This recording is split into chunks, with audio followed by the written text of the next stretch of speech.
plans for this evening? Perhaps a game night? Game over, man. It's game over. Shut up. Play the game. Play it from your heart. 26 years ago, we started playing a little game. Now, we're all gonna sit down. We're gonna finish it. And may the odds be ever in your favor. And here we go. Welcome to another episode of Dice Camera Action, a mashup podcast about board games and movies where cardboard meets a silver screen. Each episode, we review a movie, and if you're a cinephile, you could stick around for a discussion about a movie with a similar theme. Today, I'm very excited. I have a special first-time guest host, hopefully not the last time. We have Josh Bowman joining me. He is the host of a podcast called Tabletop Submarine. He is the owner of indie game studio Cake Pie Games, which we'll hear about more in a few moments. And he's also an avid barbecuer. I wanted to ask you about that. So first of all, welcome, Josh. Thanks for joining me. Hello. We've been going back and forth for literal months and months. Finally got together to do this. Tell us a little bit about yourself, about Cake Pie Games. I know there's a specific game that's currently in production. Like you had a successful, I think it was GameFound campaign. Kickstarter. Not cool enough for GameFound. So. Right. Tell us about all that stuff, and don't leave out the barbecuing stuff. Yeah. So my name is Josh. I am the host of the Tabletop Submarine podcast. Andrew Stiles, who I know is a alum of Dice Camera Action, is my co-host. That show started almost two or 3 years ago. This is when me and Andrew were both starting in the industry as young, bright-eyed, hopeful people who just want to get more involved in the hobby that we love. And now we're both kind of grown in this field. Like, I know a lot of people now in the industry. Andrew is a very successful designer, an upcoming designer. In the world. He's done Wine Cellar, Digging for Dinos, a whole bunch of other stuff. He's got an Avatar game coming up. I know he's got a freaking Avatar game coming out. How cool is that? Yeah, and I know that everyone guy. I know that guy. Yeah, everyone thought that I was privy to this. Like, Andrew doesn't tell me anything. No, me either. I had no idea. Most of the stuff I get with Andrew, I love him to death, and we're really good friends. But most of the time, we're talking only over, like, every once in a while over the podcast because we made the podcast to help get ourselves in the industry. And now that we're both very busy in it, we're switching things up how the podcast works. But I'll announce that over on my on Tabletop Submarine. A little plug there. But yeah, Cake Pie Games is one of those things that started out of Tabletop Submarine. I met a lot of great people, got a lot of great advice on how to do board gaming and how to survive in the industry. And so me and my friend Brendan Smith, we decided to start a board game company just to because we wanted to see if we liked it. That's pretty much how it was. It's an expensive experiment. Yep. To be sure. I hear that. But, we do like it. Our life has changed a lot over the last couple of years. We had a successful game on Kickstarter called Beach Day. It funded. Right now it's in production. Hopefully it's mass producing starting this week in China. That's what we're hoping for. Exciting. We have the final production stuff. Well, things slowed down a lot for the campaign, so we're a little bit behind. But my family had a medical problem with my son, and Brennan had other life issues that has his stuff to talk about that I won't bring up. And, we don't know what the future of Cake Pie Games is. It might just be like, hey, if we find or design a game that we think is worthy of being published, we'll do it. And then we'll just we'll visit cons and have games like that. There's room for that. The wonderful thing about the board game industry is there's room for that kind of publisher. Like, hey, we make games every once in a while, and we try to make them really good. So that's what Cake Pie Games is. We make games that are a piece of cake to set up and easy as pie to teach. Beach Day is really close to being done, and hopefully it'll be shipping from China soon. You'll start seeing me at some other cons. Hopefully it'll be distributed around some places. But avid barbecue is my day job. I am what I do for a living is that I run a barbecue smokehouse with me and my dad. It's a family restaurant. Very cool. So I'm a chef. I didn't go to any culinary school except for the School of Hard Knocks. Learning how to cook and stuff like that, just backyard cooking. And you're born into it. We've been going for 6 years at this point. My dad retired and wanted to start a restaurant, and I said, okay, I'll come help you. And for 6 years now, we've been open. We started right when the pandemic hit in 2020 and everything closed down. When's the better time to start? Better time to start than the day after the governor shuts restaurants down. No better time in the world to freaking start. And we're still here to this day, and we're growing. So we're really, really blessed, really grateful that everything has been working out. But yeah, no, I love doing brisket, ribs, pork. That's kind of my thing. Is like I love barbecuing. You know, that's kind of I think what I'm really good at, because that's what my career is. So that's why I say I'm a barbecue. What area of the world are you in? If people listening are nearby, they can come and check it out. Not that I have like the hugest audience that like definitely there's people. It's okay, and I'll tell anyone who wants to stop by, because I run a board game group down here that actually meets at the restaurant to play games. Cool. So but the restaurant's called Smoky Tony's Barbecue. It's in Holly Ridge, North Carolina. So I live in NC. It's the eastern part of North Carolina, so I live around 10 minutes from the beach. The restaurant's around 10 minutes from the beach. And so, you know, it's a wonderful little island community that gets 50,000 or so tourists a week starting Memorial Day weekend through September. So that's kind of our bread and butter. But, you know, we have great locals who support us and things like that.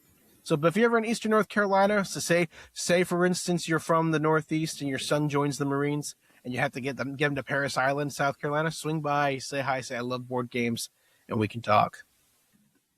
Very cool.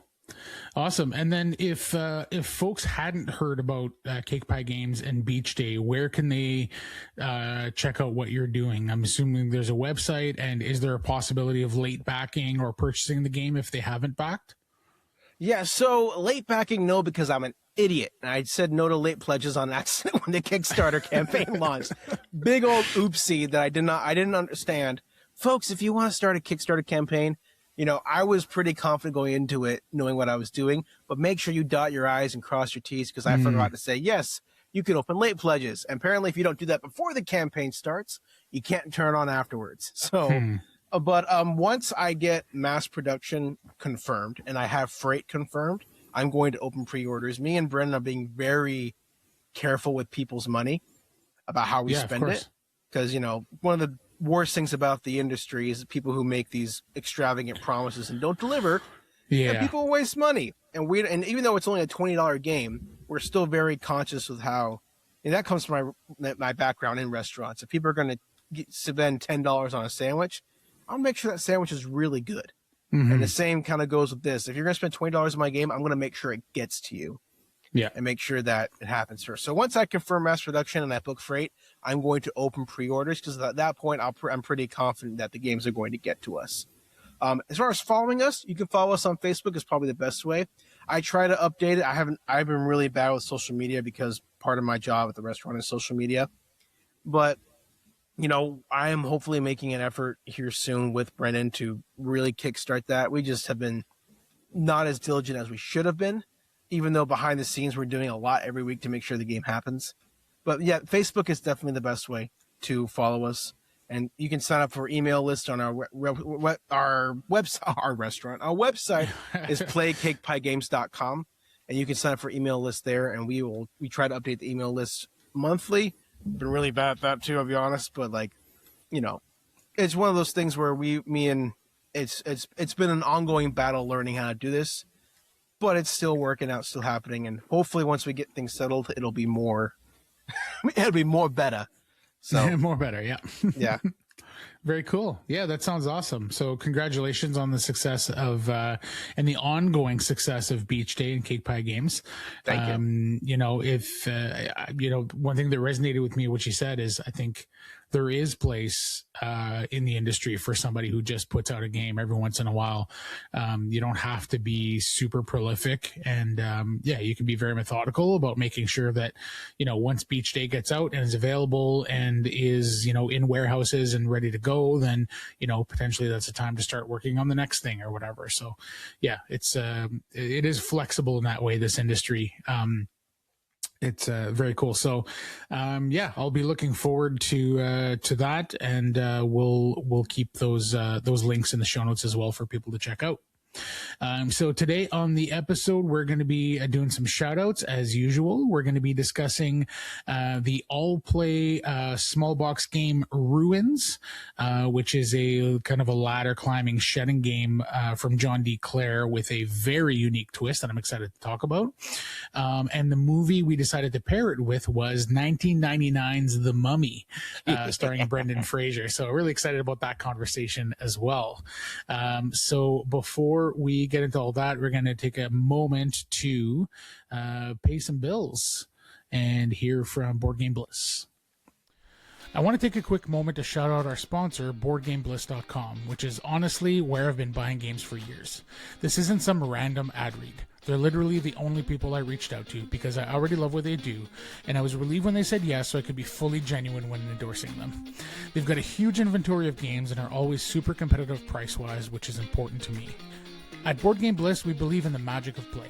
Board games spark joy, forge connections, and create unbelievable moments. We source exceptional titles from around the globe, so your table always has something exciting to offer. Whether you're just starting out or you're a seasoned pro, there's always a new favorite waiting to be found. Go to BoardGameBliss.com and find out why they're my personal favorite place to buy board games.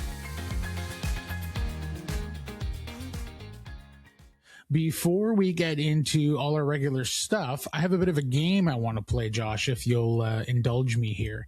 Have you heard, speaking of Allplay games, Allplay, first of all, like a kind of a, what do you call that?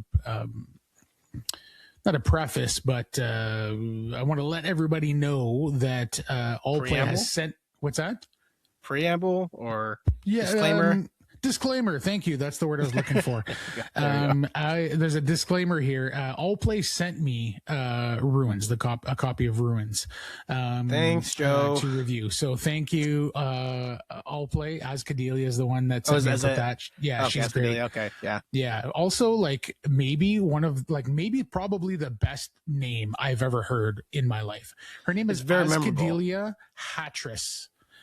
Like, it sounds like something out of Alice in Wonderland, and I'm super jealous of the amazing name. It's like a Hunger Games name, like bringing it to movies. Absolutely, yeah. And it totally matches her personality, too. She's just like this like awesome, great, high energy, very happy, bubbly a woman. So she's been great to deal with, and she sent me a copy of Ruins.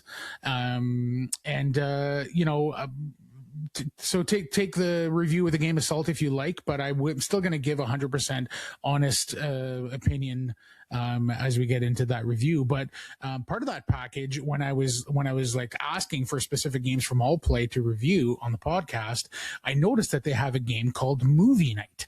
So I thought, well, I'd have to ask for Movie Night. This is a board game movie podcast. If there's a board game about movies, I want to talk about it. I want to have it on the podcast if possible. So she sent me a copy of Movie Night, and I thought we could play it on the air on the podcast really quickly. I thought it would be fun. It is a little bit of a kind of a movie guessing party game. I'll explain how it works in a moment. It's designed by Peter C. Hayward. I love Peter. Yeah, interesting note. I just discovered Peter's podcast, Fun Problems. So if you're a game designer, especially if you're a newer game designer like myself, go check out the podcast Fun Problems. It is incredibly entertaining, but also super informative and really helpful if you're interested in designing games. So Movie Night, put out by Allplay, designed by Peter C. Hayward, and art by Sai Beppu, which is always a happy surprise to see on a game. So the way that this game works is there's two columns. I don't know if you want to grab a pen and paper, Josh, so you can kind of follow along with the sort of categories. But the way that this game works is there's two columns. One column has a card that says movie has. Okay.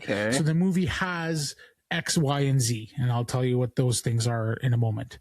And then there's a second column that says movie doesn't have. Okay. So now I've got two columns laid out here in front of me. And this will totally work as an audio format too. So don't worry about keeping track at home. But basically, I'm going to flip over some cards. And the idea is in 5 minutes, and I'm not going to set a timer, but we're going to try to do it as quickly as we can. But in the actual game, if you're playing at home, you're going to set a timer for 5 minutes, and then you're going to make a stack of 5 cards. You're going to pull 5. You can shuffle the deck and pull 5 cards, and then I'm going to take some of the cards that we're not going to use for this game, just to give you some examples of what might come up. I'm going to pull the top one, and then it says student. So that would go in the movie has. So now we have to think of a movie, and we're not doing this right now. I'm just explaining how it works.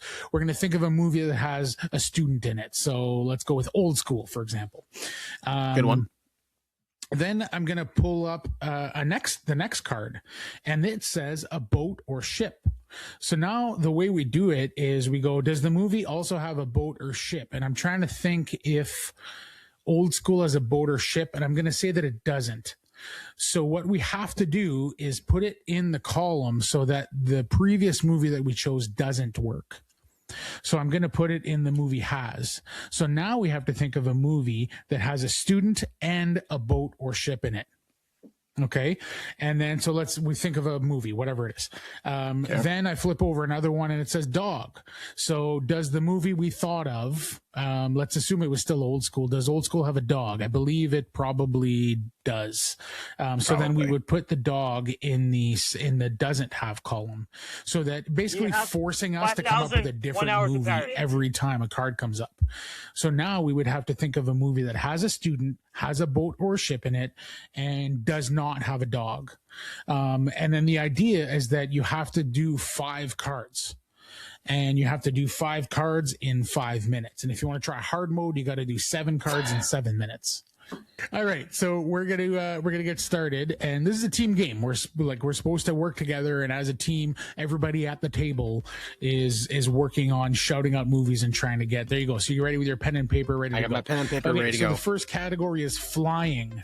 So the movie has flying, whether it's a plane or specifically we see a bird or a superhero or whatever. So I'll let you start us off. What's a movie with flying? Pick one.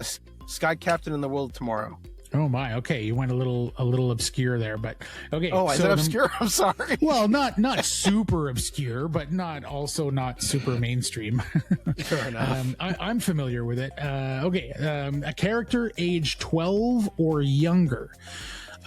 So I'm not familiar enough with Sky Captain. I don't think that it has a character. There's not. With it. Yeah, it's I didn't more, think so. No. Okay, so now we put that in the movie has, so that Sky Captain doesn't work. So now we have to think of a movie that has flying and a character age 12 or younger in it. I'm gonna go with Home Alone. Good one. Home Alone 2 then? Oh, yeah, Home Alone 1 or 2, I guess it doesn't matter. So. Yeah, I think probably all the Home Alones probably work. Yeah, probably. First 2 for sure. Okay, so the next category is released before the year 2000. So Home Alone was released before the year 2000, so now I have to put this in that doesn't have. So now we need a movie that has flying, that has a character 12 or younger, and was released after the year 2000. What about... what about content? Wait. I was going to say Interstellar. Interstellar works great, yeah. Yeah, okay. We'll do Interstellar then. Okay, so now we flip over the next one, and character goes underwater. So in Interstellar, I'm going to say the characters do go underwater with that water planet. Oh, yeah, they do, for sure. So now we have to think of a movie where characters do not go underwater. So has flying, character under 12, released after the year 2000, and where a character goes underwater. Your character does not go underwater. I guess Flight Plan would work with Jodie Foster. Flight Plan. Not Jodie Foster, is it? Yeah. Is there a child in that? Yeah. There's a child. It's all about her trying to find a child on a plane. Okay. And it was released post 2000 for sure. Yeah. There you go. Okay, and the final one, and I want to say we're probably doing okay for time here too. It has a named mother. So Jodie Foster plays a mother in that. Yes, I think, for and sure. she's obviously named. She's the main character. So now we have to go with a movie that does not have a named mother, which might be a little tougher. Okay, so recap: flying, character under 12. Released after the year 2000, where a character does not go underwater and does not have a named mother. So we want to think of like a male-centric movie, which probably isn't too hard. So we need a 12 younger than main character. Is that? or just a character 12 just younger a character 12 or younger with no named mother? with yeah, that's a tough combination there actually. That's a really tough. That is ridiculous. I mean, I would. Oh, I almost said Hook, but that doesn't work. Oh my gosh. Yeah. What about old school? I don't think any of the mothers would has to be be 2000 named. though. Has to be 2000. Sorry, I was thinking of School of Rock was the word. I was School thinking of Rock. Yeah. So School of You're right. Rock. But there's no airplane on that one. There's no. Is there any flying? No, I don't think. I don't think they fly anywhere. Does stage dive count as flying? Ooh, yeah. Does the what do you call that? The crowd surfing. Does that count as flying? that's Probably flying. not. Okay, so the really tough combo here is the fact that we need a character who's 12 or younger with no named mother. Oh, what about We're like what 2 about, minutes left. What about We're doing good, Mad but Max Fury Road? That No, is there's a no great flying one, in but that. There's no flying in that. Just witness, mate. I mean, bodies go flying, but I don't think there's. I don't think that counts. Do we know Riley's mother's name in Inside Out? Does she have a name? She does have a name, yes. Yeah. I'm trying to think What? of movies about kids that only have kids where we don't see the parents. That's got to be. There's got to be something where it's just like all kids. Oh, Up. We don't know what we don't know what. Yeah. We don't know what Rusty's mother's name is. Is there? There's Just- like they're in the jungle and flying, stuff. Do they ever go 12 or- underwater? I don't. No, think they don't. So. They never go underwater because of the house. Good one. Okay, There's- so Up it is. I think Up. I don't know if we hit that timer, but we did a lot of chatting and I'm recapping the stuff for the people too. So I'm gonna give us a win on that one. Do you want to do one more?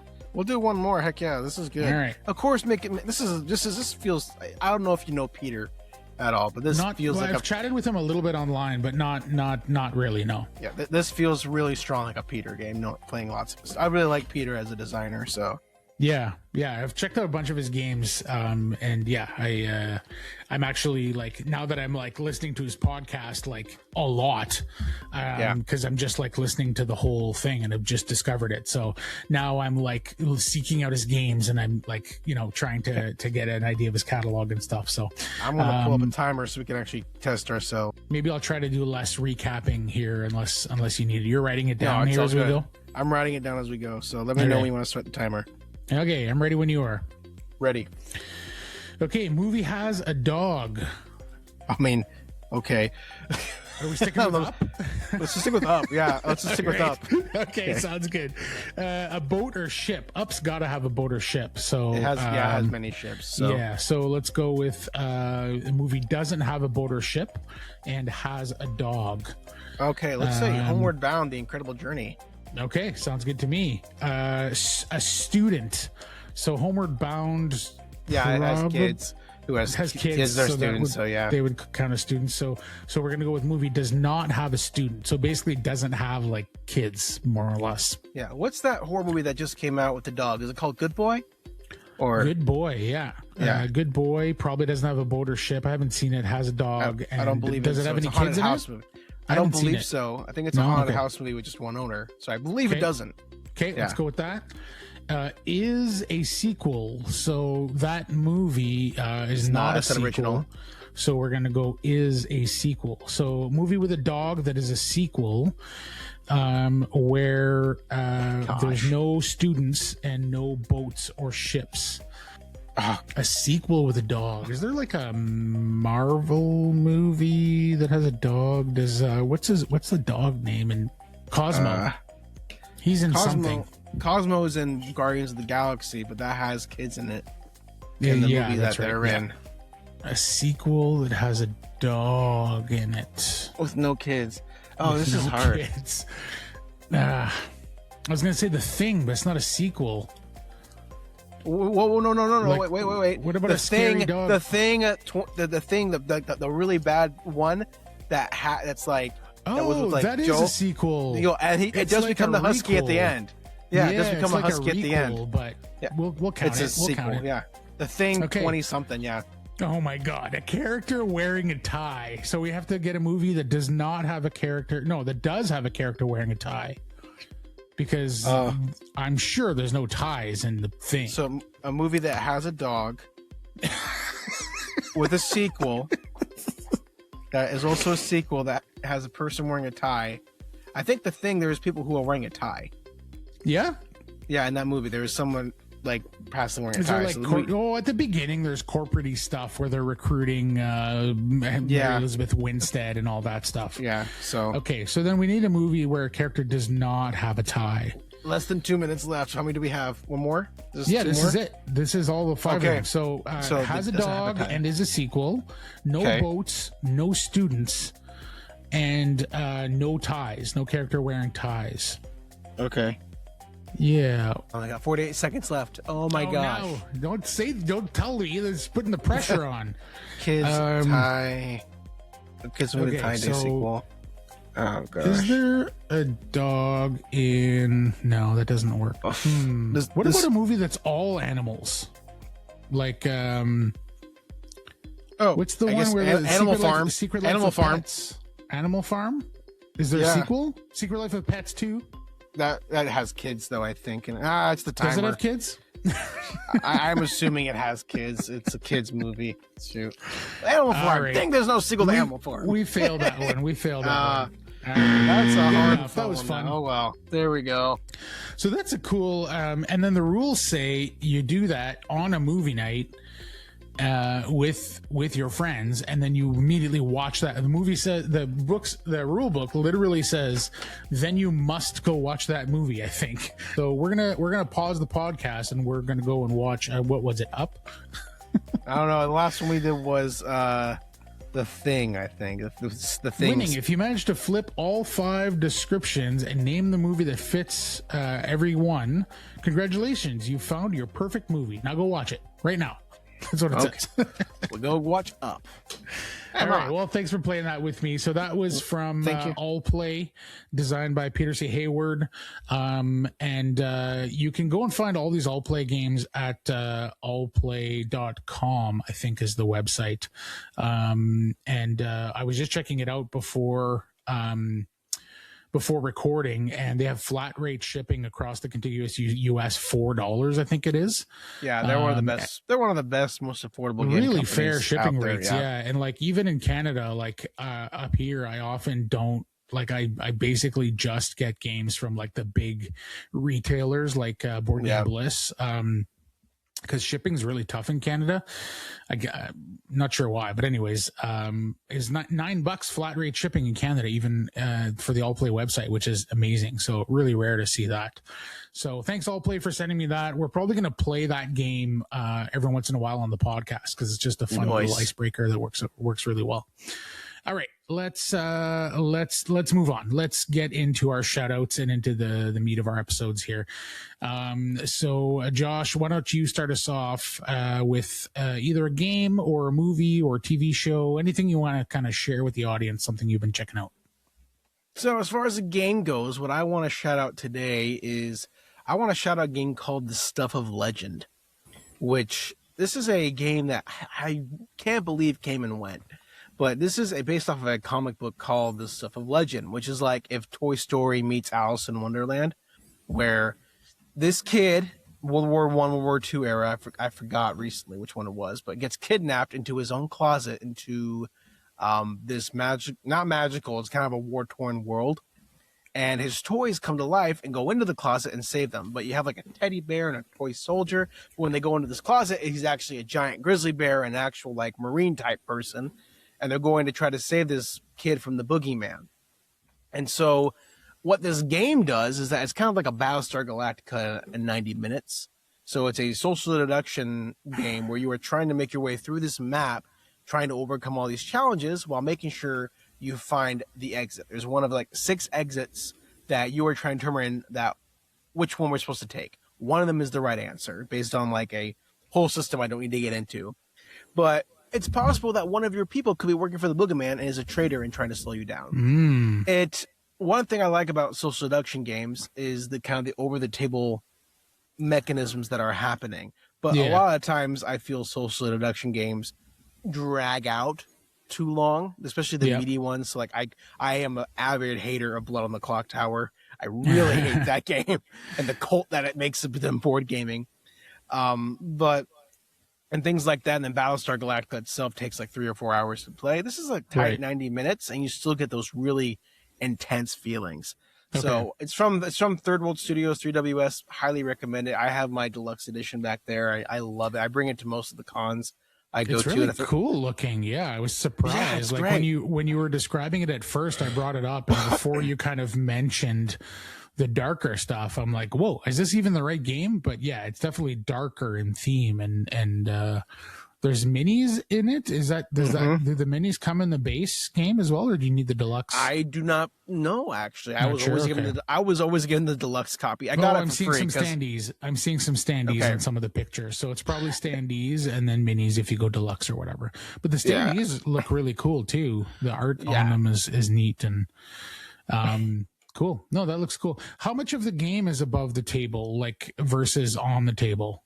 Almost all of it, I think. Yeah. Okay. Like there is, what's nice, there is strategy on the table of how you approach things and how you attack enemies, but there is a whole bunch of why would this person do. The game provides you enough mechanisms to really question the decisions of other players of why would they would do Okay. something, and leaves enough information out to also keep you guessing. Right. And is it encouraged to at that point say like, why would you do that? And then discuss and Absolutely then go encouraged, over. yeah. Okay. Okay. Fair enough.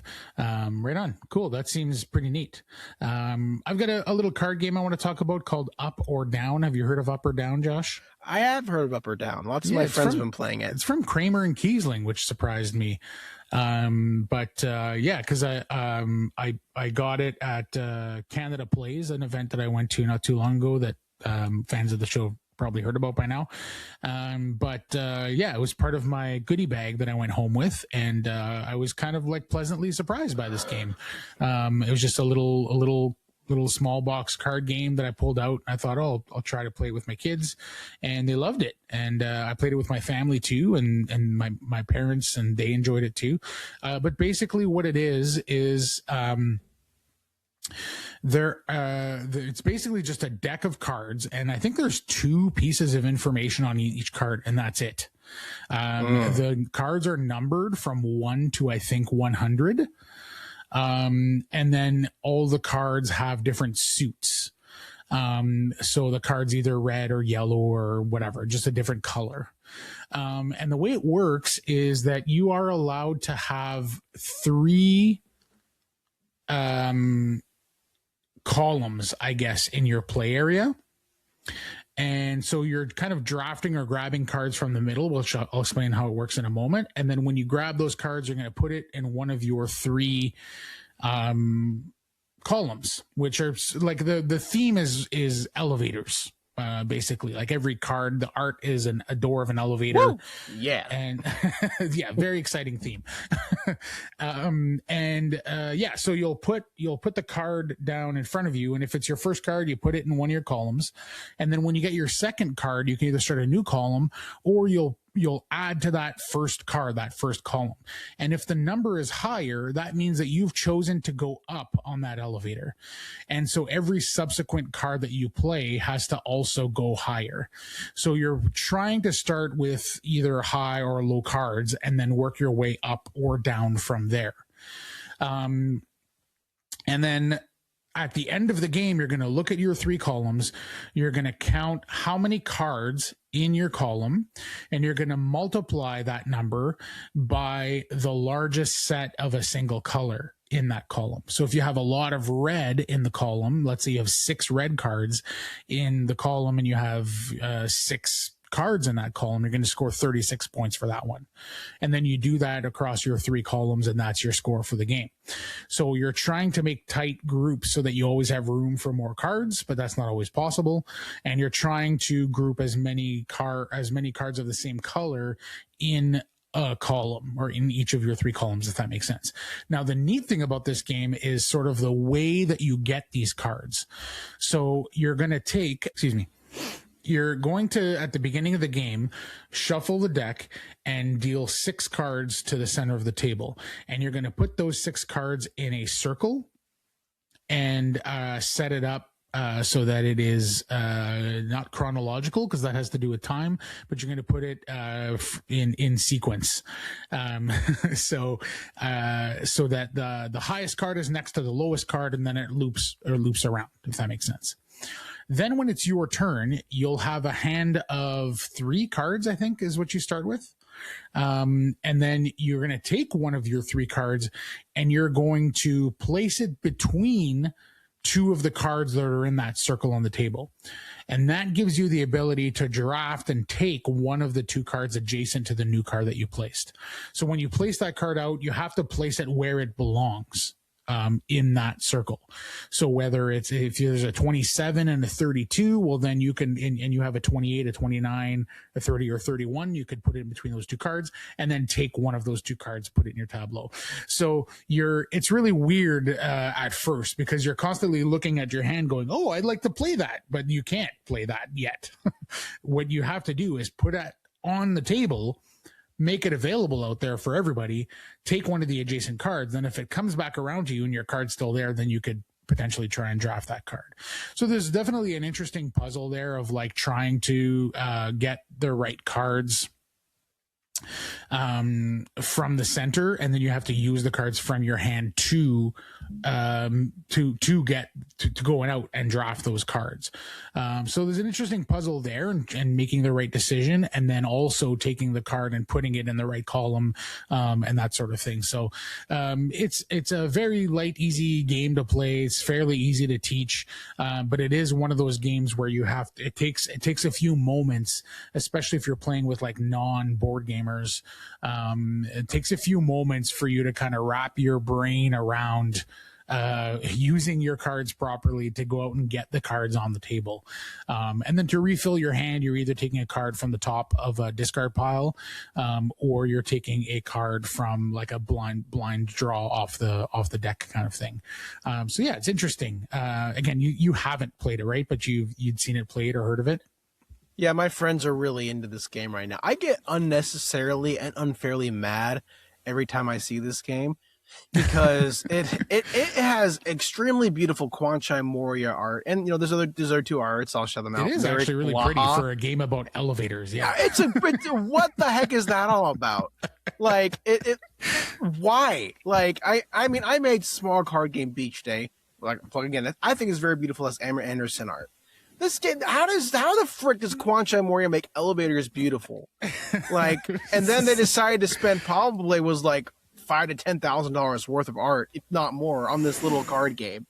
It's like you could have done like what Sasi and Shashi does in silhouettes, and it wouldn't have maybe have sold as much. I don't know. Like, it's like I'm not mad at it because it's a bad game. I'm mad at it because they stuck Quanchai Moria art that you can barely see on a tiny box across this entire thing on a game that's like $20-$25. It's, yeah, I don't know. It's unfair for me to be mad. Capstone Games in a position to be able to make that risk or whatever and sell it. Yeah, just games, like, oh yeah, if we have this little cards game, since we can do whatever we want, let's get the Quanchai Moria on this. And so, yeah, it's okay.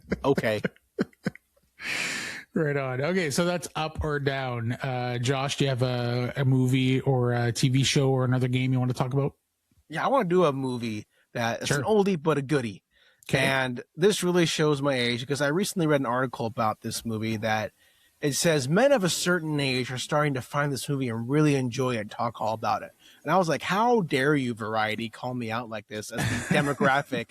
I had no idea this was happening, but I am part of this demographic of men in early 30s who are loving this movie and rediscovering it. And that's Master and Commander Far Side of the World. And have you seen this one? This is a major blind spot for me. And it's honestly, it's been on my watch list, like, because I have a lot of movies that I know I just want to watch that are kind of in my brain.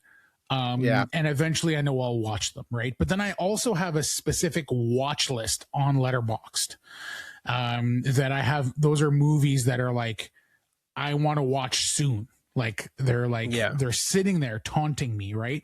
And Master and Commander has been specifically on my I need to watch this now list for probably like years at this point. Oh, I still have not watched it. So convince me I need to watch this. Okay, I'm going to convince you right now. For one thing, this is prime Russell Crowe. This is like right after Gladiator and Beautiful Mind. He's still in his prime. Right. And then you have the supporting actor to end all supporting actors and a guy coming together again to work with it. And I forgot his name. This is going to kill me. He plays Vision and he's in A Knight's Tale. Oh, what's his name? Shoot, John. Paul Bettany. Paul Bettany. Yeah, thank you so much. Who was also in A Beautiful Mind. Yeah, he was. So one of the best supporting actors of all time, Paul Bettany, in my opinion. Agreed. And those two have impeccable chemistry in this movie as the two main characters. But also, this has the same wonderful recipe that I'll actually bring up in The Mummy too, of like these early 2000s movies where CGI still wasn't quite great, and so they relied a lot on practical. This is entirely practical, my dude. Like, it is ship naval warfare.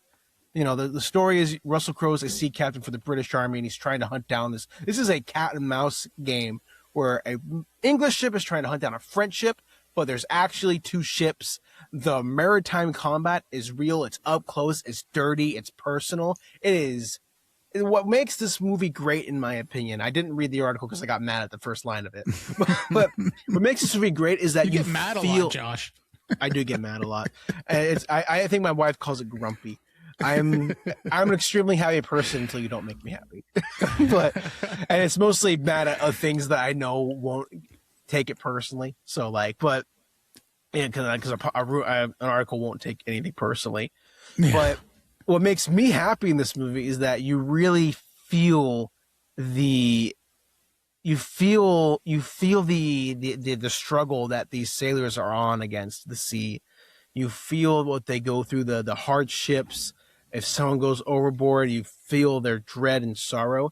And because it's all practical and you're not on like a CG green screen, it just pulls you in to this world that was so harsh, this life that people just had no choice to live in. And the story they tell is absolutely compelling. The characters are three-dimensional, which usually that doesn't matter to me too often. I could care less if a character is three-dimensional as long as the movie's good. This has great characters, awesome action, and an excellent story. Like, it is 2.5 to 3 hours, I think. And what makes this so tragic is that there are more books in this series. Like, they wanted to make more in this series, but the box office was not, like, the critical reception was great. The box office was not good enough. It wasn't bad, but it wasn't good enough. Where we just have this one great movie with a dangling thread saying there could be more, and we don't get more, and we'll never get more because now all those actors are too old. And man, this is just, it's like Braveheart, Patriot, all those great movies on the sea. It's so good. Very cool. But watch it. The practical effects thing is just like, it adds a tangible weight to a movie, right? And not just that everything feels real, but like you said, when something happens to a character, because everything feels so real and you're pulled in further into the film, you feel those moments even more, right? Like where the episode that's coming out right before this one, which hasn't been published yet, Josh, in real time right now, is a Mad Max special episode where we rank the Mad Max movies. And the practical effects in that movie are just like mind-blowingly good, right? And and that's just another example of like practical effects just being the best, right? Like when I watch a Marvel movie or whatever, like if some side character or whatever dies, it often just doesn't carry the weight that it should. It all feels so artificial, right? But a movie made in that what was it, 2003, so right around the same time as The Mummy, just a few years later, is going to be mostly practical effects, and that makes me more interested in watching it for sure. Cool. I got two quick things that I want to mention. One, I won't go super deep into because I love this movie so much that I'm gonna like shoehorn it into an episode at some point in the next in the next month or so. But it's Obsession. It's a horror movie that was made by Curry Barker, who spent the last decade or so making TikTok shorts and YouTube videos and short films. He's funny too, yeah. Sketch comedy, yeah, mostly sketch comedy. But started to dip into the horror side of things with some short films. His first feature length film was Obsession, which is in theaters right now.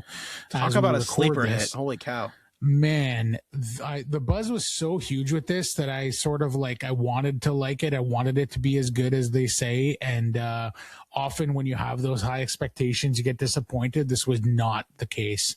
Okay. This movie was so freaking good. I came out of the movie just like vibrating and just wanted to go back in and see it again. The performances were unreal. The main actress in it, now her name escapes me, even though I've been thinking about Naughty something like that. Yeah. I'm gonna look it up right now because Indy Navarrete is her name. INDE Navarrete. This is her, I think, first role. And she, like, there's some talk about her maybe getting an Oscar nomination from a horror movie from an indie creator who's from making YouTube. his first movie from YouTube, from a movie that cost $750K to make. There's legitimate Oscar buzz about her performance, and I buy it. Like I'm rooting for her. I'm rooting for this movie to get some awards recognition, and it's already made like tons of money at the box office. So I'm really, really excited for Curry Barker and what he's going to do next. He's already finished shooting his next movie, which is called Anything But Ghosts. And it's about like con artists who are paranormal, quote unquote, paranormal investigators. And they just con people. And then they get into a situation where maybe they, there maybe is ghosts, or there may ghosts. That's as much as I know about it. But it stars Aaron Paul. Okay. Who is it again? I always get her confused with. There's always what's her name? Bryce Dallas Howard. So like, oh yeah, I love Bryce Dallas Howard. And Curry Barker, I think Curry Barker is the lead with Aaron Paul. I think they're the pair of paranormal investigator con artists. So I think they're the main characters. But anyways, it just seems really cool. And apparently, I think there's talks about him, and maybe he's already signed about doing the next Texas Chainsaw Massacre movie as sort of a reboot or a new Texas Chainsaw. Do we need another movie. Texas Chainsaw Massacre? Yeah. Do we really need more of that? I don't know. I mean, but Leatherface is the most uninteresting person of the main horror. A hot take. That's a hot take. I just think like, I barely watch slashers. I just like reading like the lore of them. I just find Leatherface to be the least interesting. Like, yeah, he's very scary. It's a scary look. It's a scary look. It's a scary idea that you're stranded on the side of in the middle of nowhere. There's nowhere to go and all that. So the setting is cool. I'm not a huge Texas Chainsaw Massacre fan. I watched it. I thought it was very good, but and it's probably one of those things where I just missed the boat, right? Like this came out years before I was born, so just watching it as an adult now. I found it to be very good and not exceptional. But the setting, I think, is ripe for a terrifying movie if done right. So that's the one thing about like horror too. Like if you don't mind me, like when was the last time we had a horror icon? Like enter the zeitgeist. Like I'm trying to think of something. Like there's Jason, Freddy. There's there's an argument to be made for Pearl. Oh no, for the hardcore film fans, but those movies didn't necessarily penetrate into the the mainstream, right? It was more of a she is a horror movie icon. Oh yeah, for sure she is. Yeah, but like Scream Queen, there's also potentially an argument to be made for, and it's probably too soon, but if you fast forward 10 years, we could potentially see Amy Madigan, Aunt Gladys from Weapons, as potentially being a horror movie icon as well, but it's too soon. Like this is just a year ago. Well, there's apparently a sequel, a prequel in the works about Aunt Gladys, to Weapons, an origin story or something like that of Aunt Gladys, which, I'm open to if it's Zach Kreger. He's 2 for 2 with me so far, and both have been fantastic. So I'll give the benefit of the doubt, on that one, but we'll see. Fair enough. But you're right. Like nothing to the level of, these, I guess the most recent one is probably from the 90s, which is Ghostface, I think. Yeah, that's like the most recent one. And even then, he's kind of dying out because Scream is kind of sure, but it's still an icon. He's still iconic. Undoubtedly, right? I think of I do a horror movie trivia every year at my restaurant. And, cool. I'm trying to find these horror people, and it's like I got the big ones. Michael Myers, who I think is the best one still. Michael Myers, Jason, Freddy, Chucky, Pinhead. Oh, what's the guy's face from the Hills Have Eyes? But all those Leatherface, all those guys, Scream, and I nothing really past the 2000s. It's I don't know this. People will know this. There's tons of great horror movies coming out. Yeah, nothing really boom with an iconic villain or whatever. Yeah, fair enough. Cool. The last thing I wanted to shout out before we moved on is Company Retreat, the jury duty show. You're giving it a thumbs up. You've watched it? I've watched it. It's great. But yeah, go ahead. It's unbelievable. Yeah. We finished it last night, so it's very, very fresh. For those who don't know, Jury Duty came out 4, 5 years ago, something like that. And the setup was that they were going to be shooting a documentary about a court case. Anyways, I don't know the logistics of it, but long story short, they had this Joe Blow, this average guy, come in and for jury duty, and passed the interviews and became part of the jury and whatnot. And then he was told that there was going to be cameras around and that they were shooting a documentary about this court case, about how the proceedings happen in a California court. And so that's the kind of excuse for cameras being around. And essentially what happens is that he is literally the only person that is real in this entire thing. Every other person, the judge, the rest of the jury, the accused, the lawyers, the people that work at the courthouse, every other soul that's around for this entire show is an actor. And they're all in character and putting on this show. And this one guy doesn't know he's in a show, and he's being surrounded by these wacky characters and these strange things that happen and these extravagant scenarios. And because he's in a very serious setting of a court, he has to keep it together and try to just do his job as a jury member. And we're basically very focused on him and his reactions and stuff. And it's fascinating and it's amazing. And what's so great about it is that it's not mean. And I mentioned this before in a previous podcast. It's not mean. It's not set up to like put him in scenarios that's going to embarrass him or make him feel bad. He's just basically put in strange scenarios that are funny and interesting and strange. And he's being basically asked, like, what would you do in this scenario? And then obviously has to deal with it and whatnot. And what's so fantastic about this show, and I guess it's the next part that I was going to say is the same thing for Company Retreat. So basically this was season 2. It's called Company Retreat. And this young guy, Anthony, is hired as a temp worker for a 2-week period where he's going to basically be an assistant to the HR person for this small hot sauce company called Rockin' Grandma's. Rockin' Grandma's hot sauce. Yeah, that's right. And so they go to this campground with like cabins and common areas and whatever. And over the course of a week, they play games and they have all sorts of like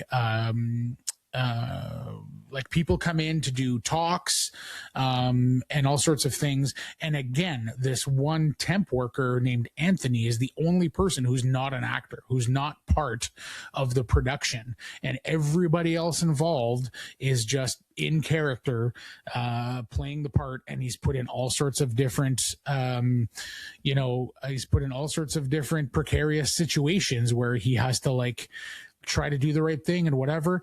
And the thing that I think makes this show so magical is that they clearly went after a very specific type of person, that for lack of a better term, a good dude, a good guy, a really good guy, like incredibly, like restoring my faith in humanity type of people. And the same goes for then his name escapes me from Jury Duty. But basically they're both put in positions where like they have to make a choice of like putting themselves first or doing what's right. And time after time after time, both these dudes do the right thing. And especially just because it's fresh in my mind, this like Company Retreat, there's lots of people that are in crises, like, relationship crisis, or somebody screwed up at work during this Company Retreat and they're embarrassed or whatever. And this Anthony guy is constantly there, being a cheerleader and giving them speeches and being like, it's okay, man. Like, you'll bounce back. You'll be fine. Let me help you with this. Let me help you with that. And just by the end of it, you are in love with this dude. He's just like the nicest man on the planet. And you just like aspire to be like that. It's just like literally inspiring. And the last episode of both the first Jury Duty and Company Retreat is basically starts with the reveal to the person, like, hey, and that last episode I think is another thing that just makes the show so magical. They say, hey, like, this was all fake, and they reveal themselves to this person and explain to them, and then the crews come out and like introduce themselves, and all the characters are like, hey, my name's not really so and so, I'm actually an actor and whatever. And they basically celebrate the person for how incredible they did and how good they were to all of the people that were basically making their lives hard, right, for this 2-week period in this case of this Company Retreat. I think it's essential viewing. I hate reality TV. Hate it. And yes, these shows, Jury Duty and Company Retreat, are some of my all-time favorite shows, bar none. Maybe you can give you a couple of your thoughts, Josh, and then we'll move on. I mean, I think that's the reality. Like, pardon my pun. The reality of it is that it makes you have faith in humanity. I mean, thousands of people apply for this job. They don't know. They probably go through a good interview process, but the producers don't. Like I said, they don't know if it's going to work out. They're just kind of trying to push them along the way. But if you watch this, like with Anthony's, if you watch like the cool down, like he was just doing stuff that they were hoping he would do. Yeah. And if not, they would have ways for them to kind of push. Like the actors had to push, but he wasn't pushing. This guy Anthony was just so. I haven't seen the first one, Jury Duty, but this guy Anthony was. Oh man, you need to watch it. It's just as good. I'll need to watch it for sure after watching Company Retreat. But yeah, I mean, I think that's why it is. I would agree. It's essential viewing. because, you know, it just goes to show that there are good people. Because we get so wrapped up, and if you're on the internet and the movie news, like, oh, there's so many people with opinions that are bad. I mean, the internet's a small fraction of humanity. Most of the people, Yes, I believe personally, most people are really good and will do the right thing. And this show just proves that. Like, yeah, Anthony's one guy, but there are thousands of people who applied and it could have not turned out, and it did work out. Because, you know, people are generally good. And that's what I think this show proves, and that's wonderful. yeah. Yeah, as I said, I think it's absolutely essential viewing for everybody, and I think it's on Amazon Prime. I think it's like readily available, both seasons to watch. So, yeah, even if you don't like reality TV, like I despise reality TV, everything it represents. Everything about it, I cannot like. I think it's the scum of the earth. I think it's terrible for humanity, and it's a net negative for the entertainment industry. For like, I hate it.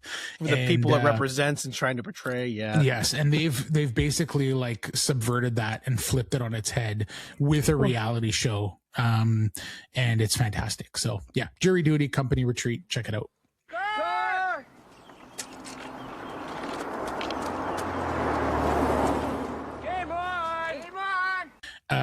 All right, let's move on to our main review of the episode. We're going to talk about Ruins.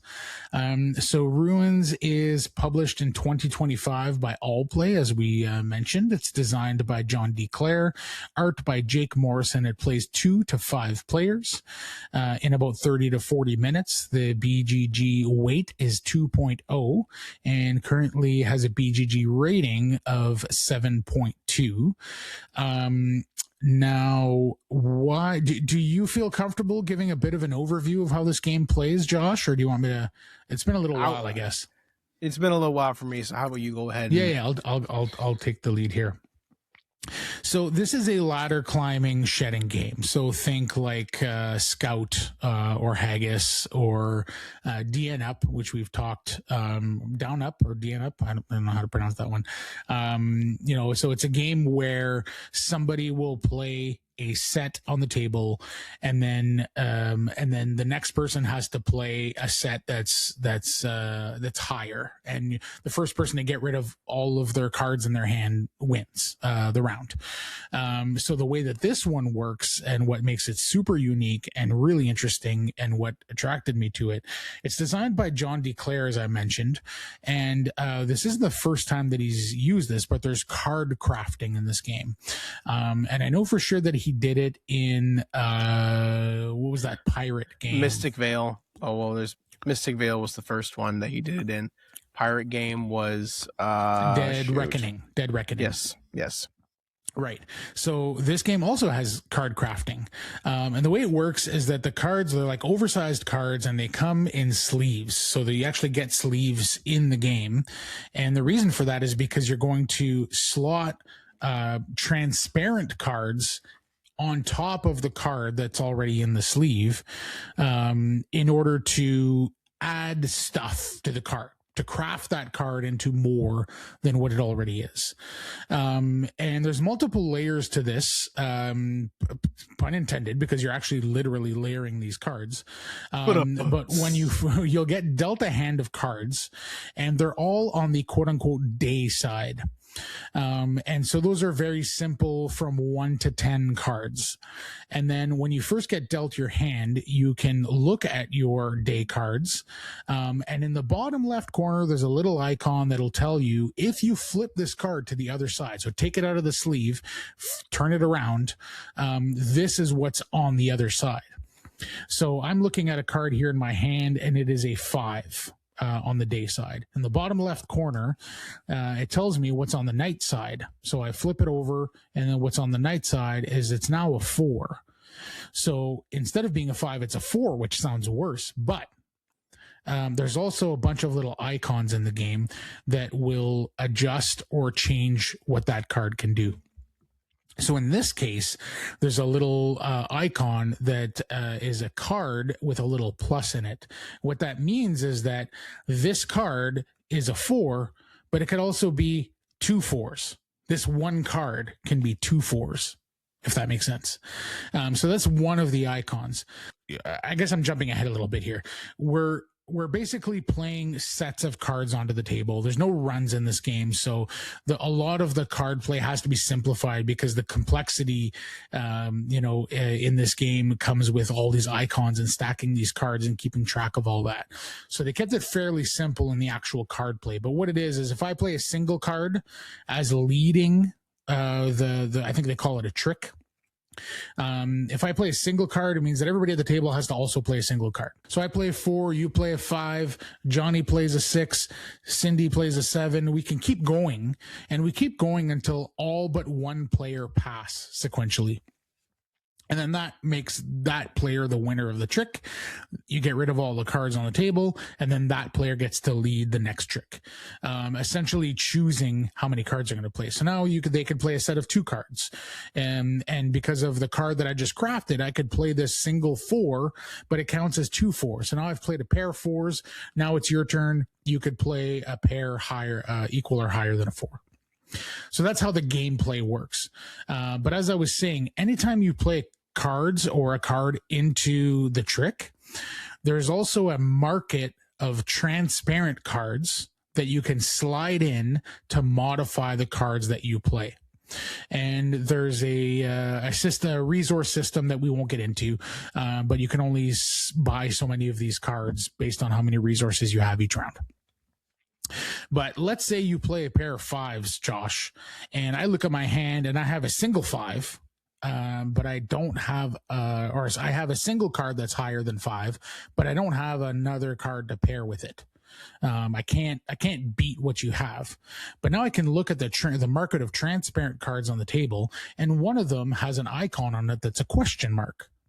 That means that you can make a card a wild. So I can pay the required resources, grab that transparent card, slide it into one of my other cards, play the single card that I have along with one of these question marks, let's say an 8, along with a 1 with this question mark transparent card slid into it. Now I can say that 1 is also an 8 because it's wild. So now I have a pair of 8s on the table and I've beaten your pair of 5s. And so that's the sort of things that you can do. So you're constantly looking at your cards, not only for what they are, but for what they could be based on what transparent cards I can purchase from the market and slide into my sleeves. Is that all making sense so far, the way I'm explaining this, Josh? You're doing good. The thing is about this game, it's a little bit tough. It's not a hard game, but it's a little bit difficult to explain. Yeah, that makes sense. It's much easier when you're seeing all of this on the table. So hopefully if you're listening to this, even if you just go look at images on BGG as I'm going through this, it's going to make a lot more sense. But the bottom line is that you have a bunch of cards in your hand, and there's a bunch of transparent cards that you can slot into your cards to adjust them. And a lot of them are simply modifiers. Like they'll just modify the rank of your card. So if somebody plays a single 10, that's the highest card in the game. But if I play my 8 and I go and purchase a card that says +6, now I just played a 14 because I've slid it into my 8, and now it's an 8 + 6. So it's actually 14. And now that card stays modified for the remainder of the game. So that part's important, because it's going to get shuffled and dealt out on the next hand. And so you may get that card or you may not get that card. Another really neat thing about this game is that every player gets 2, I forget what they're called, claim cards they're called. Let's say I'm the red player, it just has a red border. And what that means is that anytime I'm playing a card, and you're probably going to want to do this somewhat early in the game, anytime I'm playing a card, I can slide my red border into one of them, and that makes that card mine for the rest of the game. So next hand, when the cards get dealt out, if anybody else ends up with that red border, they have to give it to me. So now if I'm modifying a card to be really good, let's say I flipped my card from day to night and it's now got that 4 that I was talking about is now a pair of 4s. And then I can take a +6 and add it in there. Now it's a pair of 10s. That single card is a pair of 10s just on its own. So you're constantly modifying these cards, and you can claim 2 of them permanently for the rest of the game, which is super fun. Because at the beginning of each round, you get it back in your hand. And now by the end of the game, and this is what makes the game so much fun, by the end of the game, you are playing some wacky cards. Yeah. Like I put together a card here just for fun. I pulled out some modifiers. So this 1/4 card that can be 2 4s, right? Because I flipped over to the night side and it has that icon that makes it a pair of 4s. Now it's got a +5. So this 4 is actually a 9, and it's actually a pair of 9s. And it actually has in one of the transparent cards I slid in there, actually has a second one of those plus symbols. So now this can actually be 3 9s. This one card is 3 9s. So if I pair that with another 9 that I just got dealt to me, now I have 4 9s. Beat that. You know what I mean? And this card, in theory, that I've crafted here just for fun, also has some resources on it. So when I play it, I get to actually take more resources so that I could buy more cards on my next turn, and it counts as 3 9s. So by the end of the game, sometimes you're playing a single card that counts as 25 or a pair of 25s, and lets you take resources and all these crazy things. So that's sort of what's the main thing that's super fun and unique about this game. Josh, I'll let you talk a little bit about all the stuff that I just mentioned. It really is as far as like what my general thoughts on it are, I believe that this was an attempt to try to get the trick-taking crowd, or like I call it the classic card game crowd, people who like things like Spades, Scout, and things like that, and maybe give the gamers who don't enjoy those games as much to play together. It almost felt like it was an attempt to do that. Like, hey, you like euchre? Well, this is kind of like euchre, where you can, or I guess a better one would be like Hearts, those classic shedding games. But now, you gamify it with, John Declare's kind of signature, custom card sleeve stuff like that. And it succeeds in some areas, and in other places it doesn't. I appreciate the attempt more than anything, as someone who likes those classic card games in a lot of ways. Same. I think though, what my favorite thing about it though is what you said before, like it's just sets. There's no runs or anything complicated. It understands what it is that there's going to be a lot of, paralysis for some players who are just starting to play this about what cards to buy and how to combination things. That doesn't overbear the players with, I gotta think about runs now, which to some people like, why is that complicated? In this game, it could really, with all the things you can do and all the custom stuff, it would really bog you down with too many choices. It narrows it a lot, so that way the gameplay can still be smooth, even though there is some clunkiness because of the whole sliding and making sure things go like that. Yeah, speaking of, like, we talked about Peter C. Hayward, who designed Movie Night that we played just a few moments ago. Recently, I was listening to one of his Fun Problems podcast, and he was talking about if a game, it's basically about mental load, right? Like how much can a person take in their brain, right? And when you make a game where the cards can get super complicated, you're going to want to make the gameplay fairly simple. Otherwise, if you can make also sets and you can do all kinds of these other things, and there's a whole bunch of other rules to remember, now you're trying to keep track of all that, but also keep track of your crazy ass hand that you just put together, that, like, when you look at it, there's like all kinds of modifiers and other things that your hand is doing, and you're layering that on top of all sorts of heavy rules and exceptions and things that you can and can't do. So I think that John D. Clare did a really good job at simplifying the gameplay so much that he could put all the complexity and all the mental load that you would need to play this game simply in just the card combinations and just the modifying of the cards, which I think was a really good choice. And I think you're right that like it's,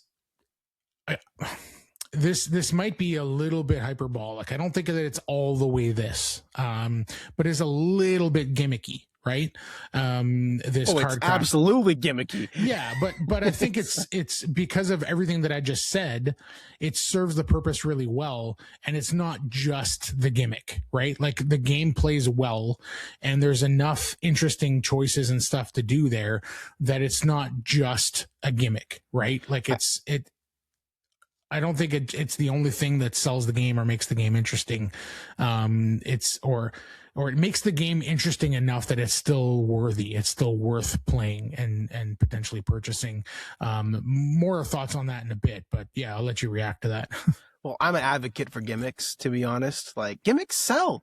They sell. Why is Trouble reprinted year after year? It's because it has the little poppy thing. That's a gimmick. Sure, like, yeah. Designers can get so up in their butts sometimes. But like, I need to make sure my game is. They're obsessed with becoming like these elegant games that are just pure, beautifully designed. Like, okay, good for you. But do you want to make money? Like, as a designer, not even so much do you want to make money, although that's obviously a big part of it, but do you want your game to be fun? Right? Yeah. I mean, that's the bottom line. If your Gimmicks gimmick are fun. is fun, who cares? Yeah. Like, that's what people play games for. It's games. Right? Yeah, it's supposed to be fun. Much as I love my elegant designs, like I love Dune, I love Twilight Imperium, these elegant designs that don't have a lot of gimmicks, but like, I still like playing Trouble because I get to do that pop stuff. Like, it's a stupid game. That little poppy thing is very satisfying. Yeah, it breaks after you do it, but I just get a little every time I do it because it's so dumb, but I love it. And it's not a good game, but it's still fun just to smack it really hard and things like that. Sure, yeah. But I mean, I think as far as it's a gimmick. It works great. John DeClare's been doing it for a long time. It's really streamlined in this system. Yeah. Yeah. And it is a little bit gimmicky, but it works. And it is and I think that's what makes this game 100% worth purchasing.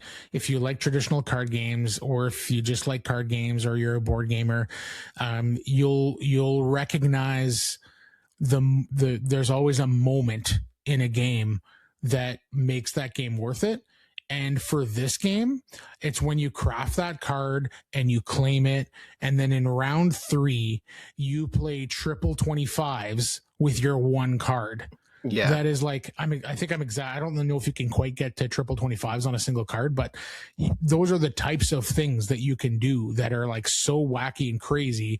And when you go and buy that card from the market and you slide it in and you go, bam, this is, double 19s, and you didn't think that I'd be able to beat your double 18s, like, here it is. Those moments are so satisfying, and I think it's those moments that totally make this game worth playing. Yeah, for sure. I mean, I think people who really like thinky card games will like this because it's not too overbearing, but it scratches that itch of, I want to be able to have a little bit of meat grind after work, but not be overwhelmed with something that's going to take forever to play. It takes maybe 30-40 minutes to play. Yep. Not for 2 players whatsoever. I first played this game at 2 players and it left a really sour taste in my mouth because it just wasn't fun. And at 2, like me and my friend Patrick played it at 2. I did not find it enjoyable. 3 or 4 though, 5's a little much. 3 or 4 is a nice sweet spot, which I think for most card shedding and trick takers, that's about the sweet spot. Mm-hmm. And so, I mean, I would agree if you like a little more strategy in your card games, but maybe it's something that is familiar. It's like, it's like you're someone else, like maybe your mom makes a delicious banana cream pie and you love banana cream pie, and when you go into a different restaurant, they do it a little differently, but it still has that flavor. Maybe there's a little more, maybe they do a little more to it than your mom's homemade pie. It's still that nice comforting feeling, but something different you might want to try every once in a while. Yeah. Yeah. I'm not going to say this is the best ladder climbing shedding game. It's not. It's not. And it's not my favorite, but I'm super happy I have it in my collection now. And every once in a while, I'm going to pull this out and we're going to have a blast with it. It's not something that's going to return to my table a ton, But every once in a while, when we have the right crowd and we need to kill 40 minutes while we're waiting for, or at the end of the night when we're done playing our main course, and we feel like playing a silly little satisfying game, this is one that I'll definitely will pull out every once in a while. I will have the itch to do it because of those moments of like crafting that card at the perfect moment. Like, it's just so satisfying. There's a specific moment in a recent game where I did exactly that. Somebody played like triple 15s or something, and everybody at the table basically went, ooh, like, okay, I guess you're gonna win this. And then I take a few moments, I look at my hand, I look at the board, I look at my resources, and I'm like, I think I can make this work. And I go and I spend all 3 of my torches, and I grab 2 of the transparent cards, I slide it in 2 of my different cards, and I go, bam, and I forget what the numbers were or what the situation was, but I was able to beat it. It was like, oh, that's so satisfying. It's so much fun. And those moments 100% make this game worth playing. The scoring system is really neat. Do you recall how that works? I do not, to be honest. No, that's cool. So remind me. The way it works is that so I'm just reading off I'll just do the 4-player one. But if you finish first, if you shed out first as a 4-player game, you're going to get 5 points. Second place gets 3 points. Third place gets 2 points.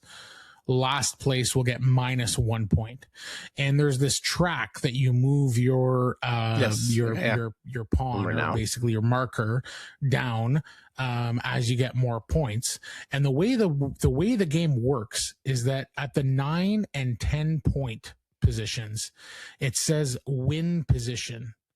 So basically what it says is that if you're in a win position, either you have 9 or 10 points at the start of a round. Okay, you start around with either 9 or 10 points, and you shed out first, you instantly win. Okay, if you win the first 2 rounds, you would have 10 points, you're in a win position. In the third round, if you shed out first, you win. So that would probably take like 20 minutes, 25 minutes if that scenario occurred. But the really neat thing is that after 4 rounds, if we play 4 rounds and nobody's won yet, okay, we go into the 5th round, and this is a sudden death round. The game will never go more than 5 rounds. I thought it was pretty neat, is that whoever is, all the players who have the most points qualify to play in that last round. Okay. And, there's a track. Okay. And the most amount of points you can have is 10. So there will probably be 2 or 3 or whatever amount of tied players who have the most points. They all qualify to play in that last round, and whoever shed out first in the 4th round in the previous round. So essentially you can go 0-0-0 in the 4th round, shed out first, and qualify to play in that final round. And then whoever sheds out first in that 5th round wins no matter what. So basically it's a scenario where you're never out of it, which is something I really appreciate. If you jump out ahead of everybody, your odds of winning are still much, much better, because if you shed out first in a win position, you win the game. So you're putting yourself in a way better position to win. So it's not a thing where like, oh, well, there's no point in winning and doing really well early. There is, because you're putting yourself in a higher odds of winning later. So anyways, I just thought that scoring system was really, really clever. It's a really clever way to make people that excelled early in a much better position to win later, or even win early if they do well that way. But it also means that you're never out of it. There's always a chance that if you shed out first in that 4th round, you qualify for sudden death. There's nothing worse than playing a couple rounds in a game and realizing mid-game that you don't have a chance of winning, right? And then you have to sit there for another whatever amount of minutes, half hour, 45 minutes, sometimes longer in some of these big Euro games. And you're like, at this point, I'm just trying to play for 3rd place, whatever it is, right? Yep, I agree. So we have a rating score 1 through 10, correct? And that's so right, we give, okay. Sort of doing the BGG rating system here. I just want to kind of wrap this up in a bow in terms of like my opinion, and I want kind of your final thoughts too. I'll say that this is a really good ladder climbing shedding game with some really interesting decisions and the potential to have some really satisfying moments. The negatives, I'll say, are that there's definitely some confusion that can happen when you draw your hand, because I'm going to draw my hand and we're so used to looking at that top part of the hand to see what the values are. And then you sort your hand. But like by the third, fourth, fifth round, most of your cards, like probably half of your cards, or maybe a little bit more than half of your cards, will be modified. So at that point, you're like, okay, this card is, it's actually not a 5. It's a 10 because it's got a +5 down here. Okay, so I got to sort that with my 10s. This card could be wild, so I'm actually going to put that over here in my hand as a reminder that this could be wild. Okay, this one actually counts as double, so I got to make sure I keep that in mind. And now you're looking at a hand of cards that is very complex. So that part of the game, I think it's a double-edged sword. Like, how can you have super satisfying card building, card crafting moments that we talked about without the potential confusion and overwhelming amount of stuff happening in your hand? It's a thing that you just have to live with. So if you're a person that really struggles with a lot of information in your hand, maybe this is not for you. So I think that's important to say if you're considering buying this game. If you're somebody who struggles a ton with analysis paralysis, maybe this isn't quite for you as well, because there's just so many options of what you can do within this simple card play system. So there's just a few things that I wanted to highlight for people if you're considering buying this game.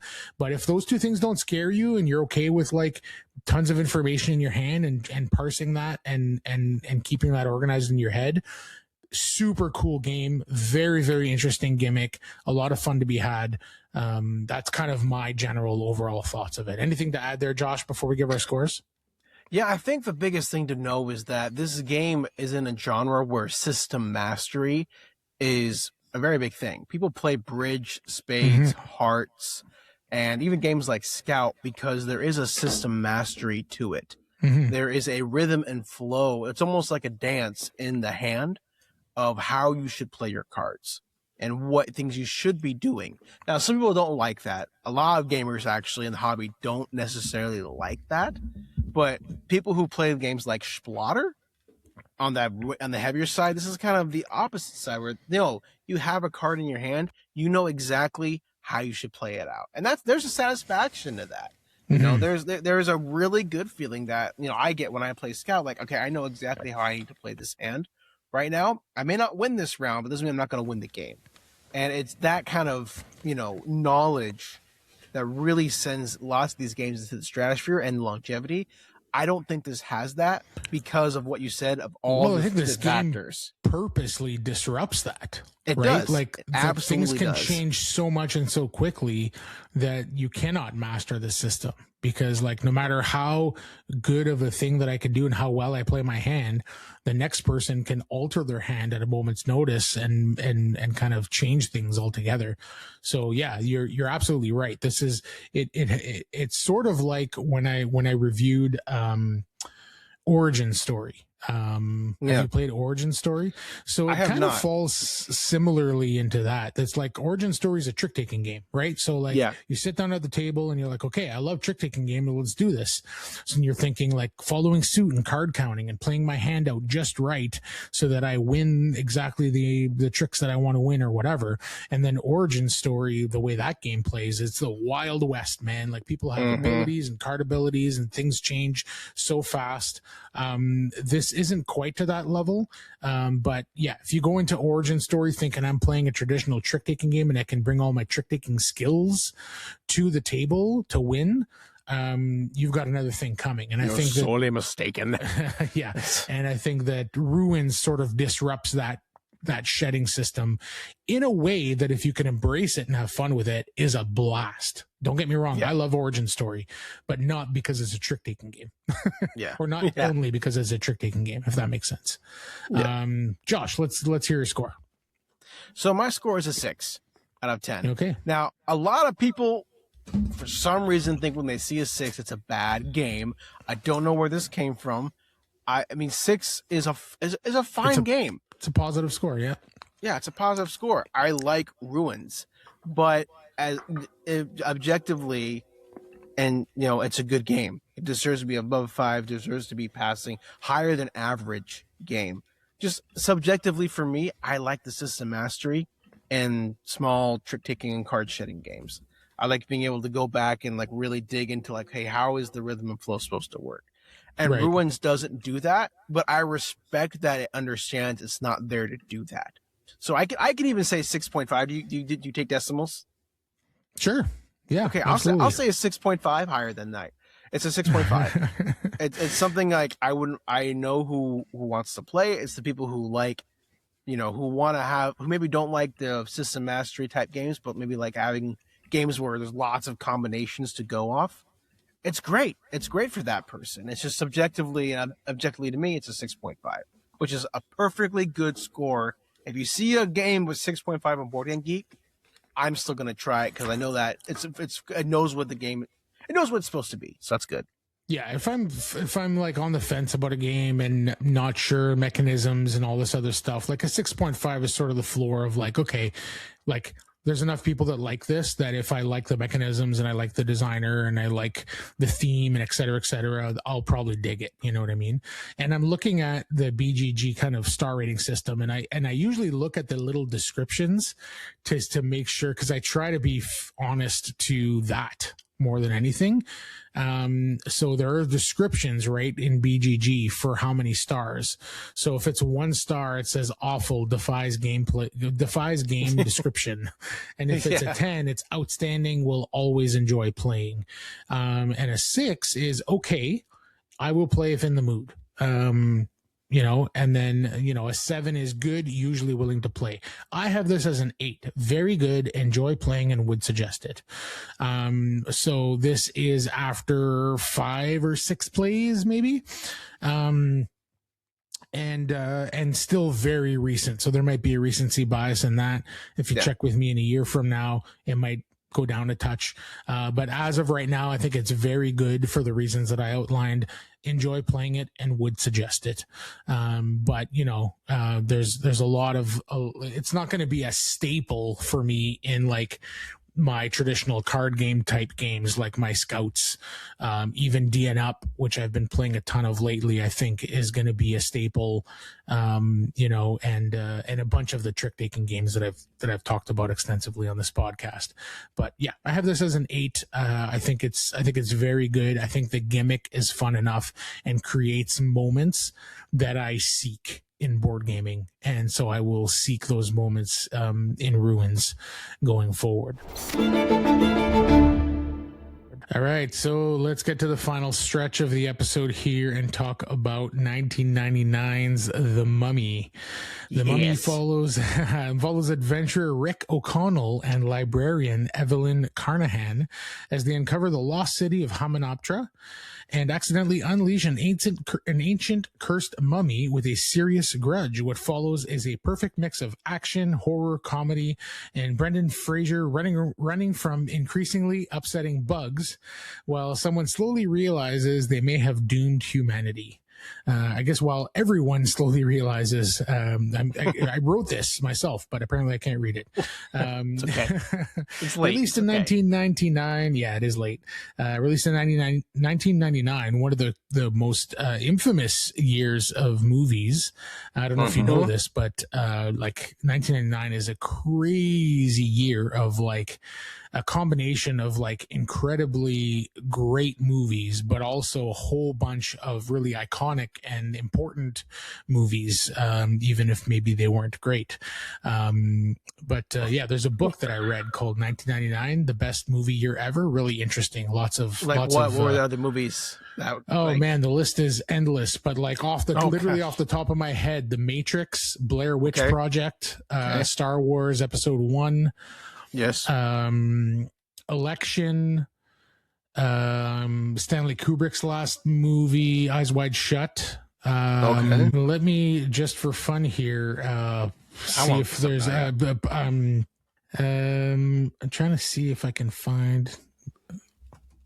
Oh, Deep Blue Sea. Heck yes. What we got?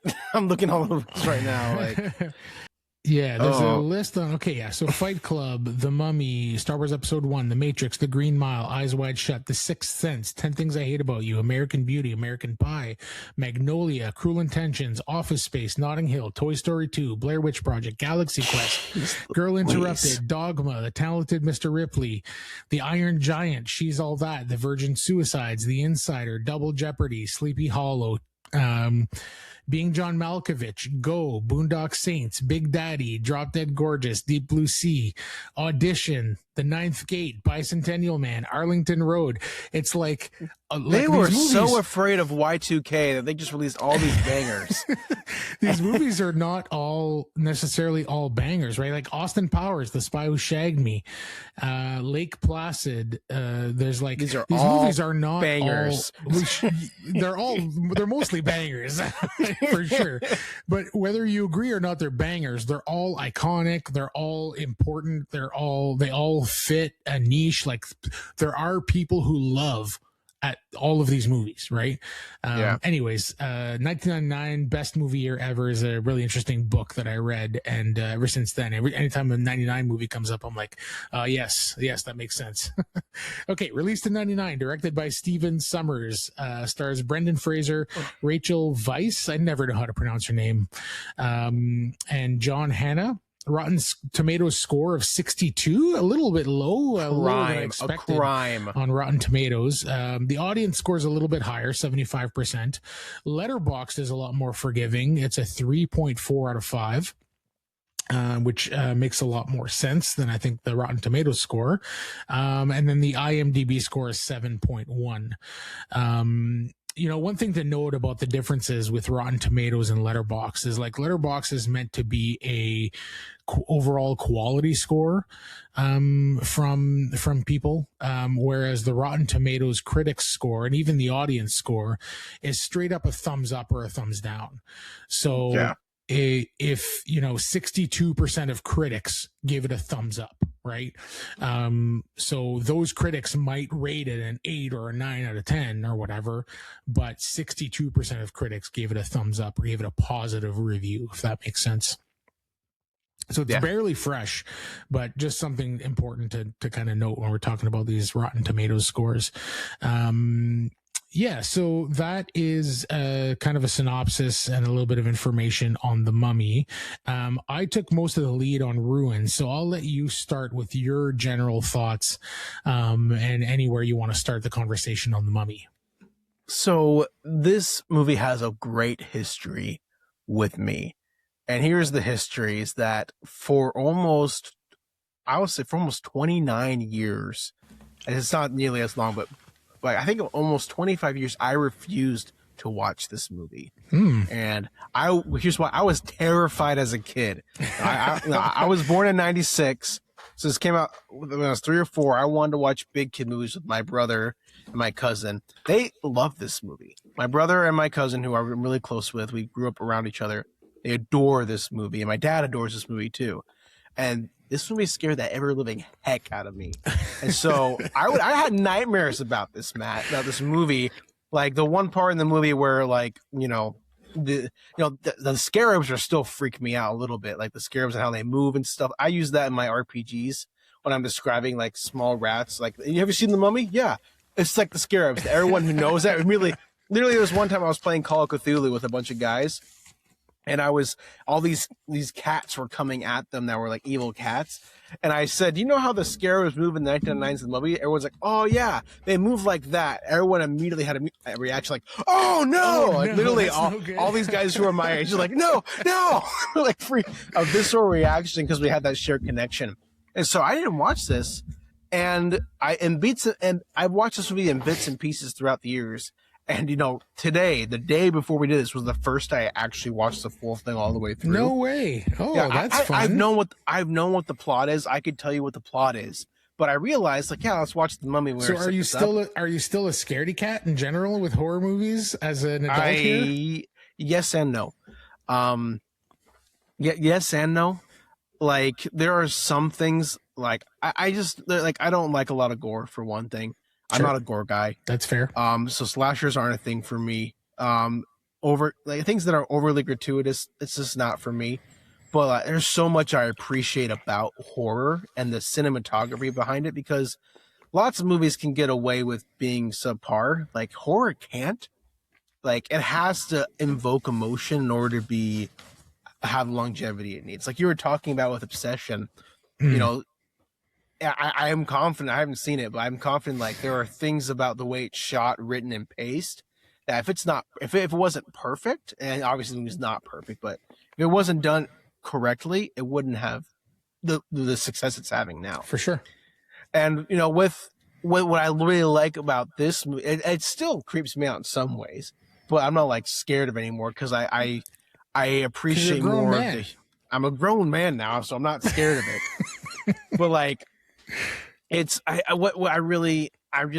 feel so sad that I haven't watched this movie as more often than I have now, being as old as I am. Because you know, it's such. In my opinion, it is such a great blend of, like you said, horror. It has enough horror in it to like keep you like, okay, what's gonna happen? Lots of great action that, again, it's practical. You see Brendan Fraser, or at least his stunt double, doing the stuff. Yeah. And it's edited well enough to where you believe it is Brendan Fraser or even Rachel Weisz doing all this stuff. And it blends comedy in it seamlessly. And that I think that really comes from the what makes this movie work, in my opinion, is the leads. Brendan Fraser and Rachel Weisz have chemistry for eons, and they are both incredibly charming in their own rights. Top it off with a great supporting cast. Like, are they maybe the best looking possible? Like, they're both gorgeous. Oh my goodness gracious, yes. Like Rachel Weisz is gorgeous in this movie. Yes, like I'm in love with Rachel Weisz especially, but the scene where Brendan Fraser goes from being that prisoner and being like long haired and all disheveled, and then the next scene he comes up and he's clean shaven and he has like his floppy hair and he's all dapper and stuff. I was like, oh my God, I forgot that's like Brendan Fraser from 1999. I forgot that he was like that good looking and that charming.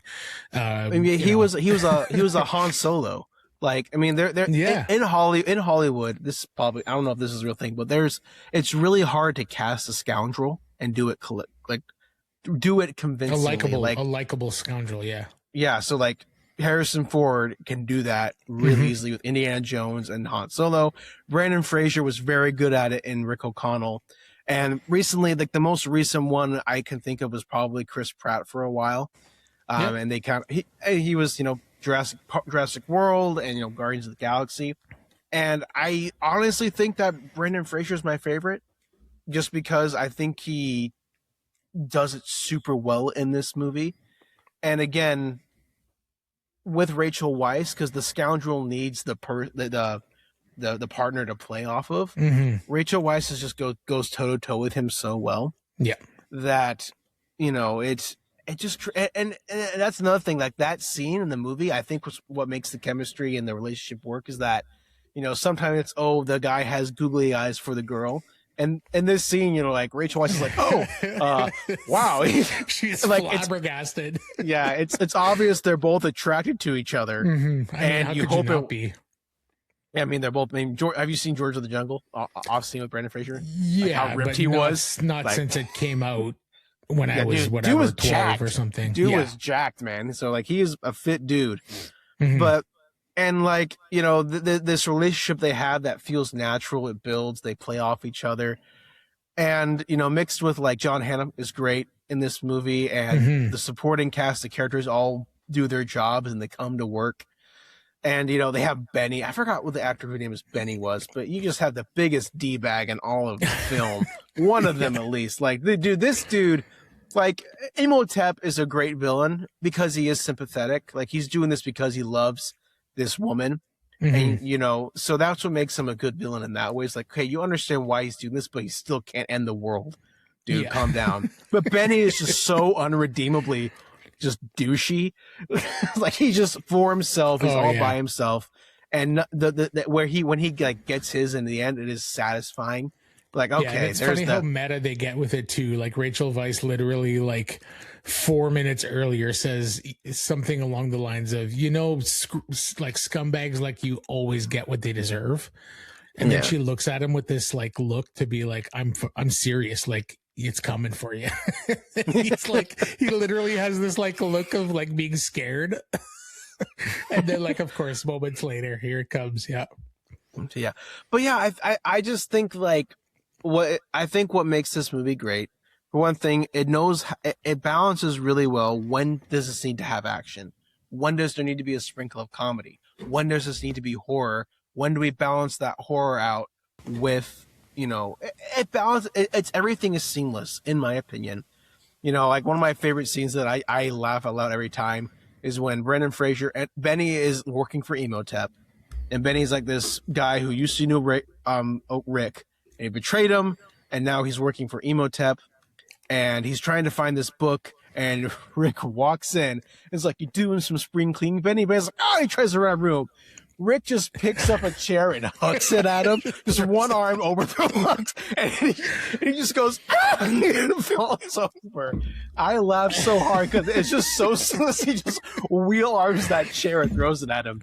And it's moments like some that. Slapstick, like physical humor in here for sure. Yeah, but at the same time, what's happening outside is that one of the 4 people who opened up Emotep soon is getting sucked dry. Like this is happening in tandem at the same time. It's not like going back and forth, but they are happening. And so the very next thing you see is this dude sucked dry, and Emotep standing there like half together, and things like that. And so it just does a really good job keeping the audience engaged.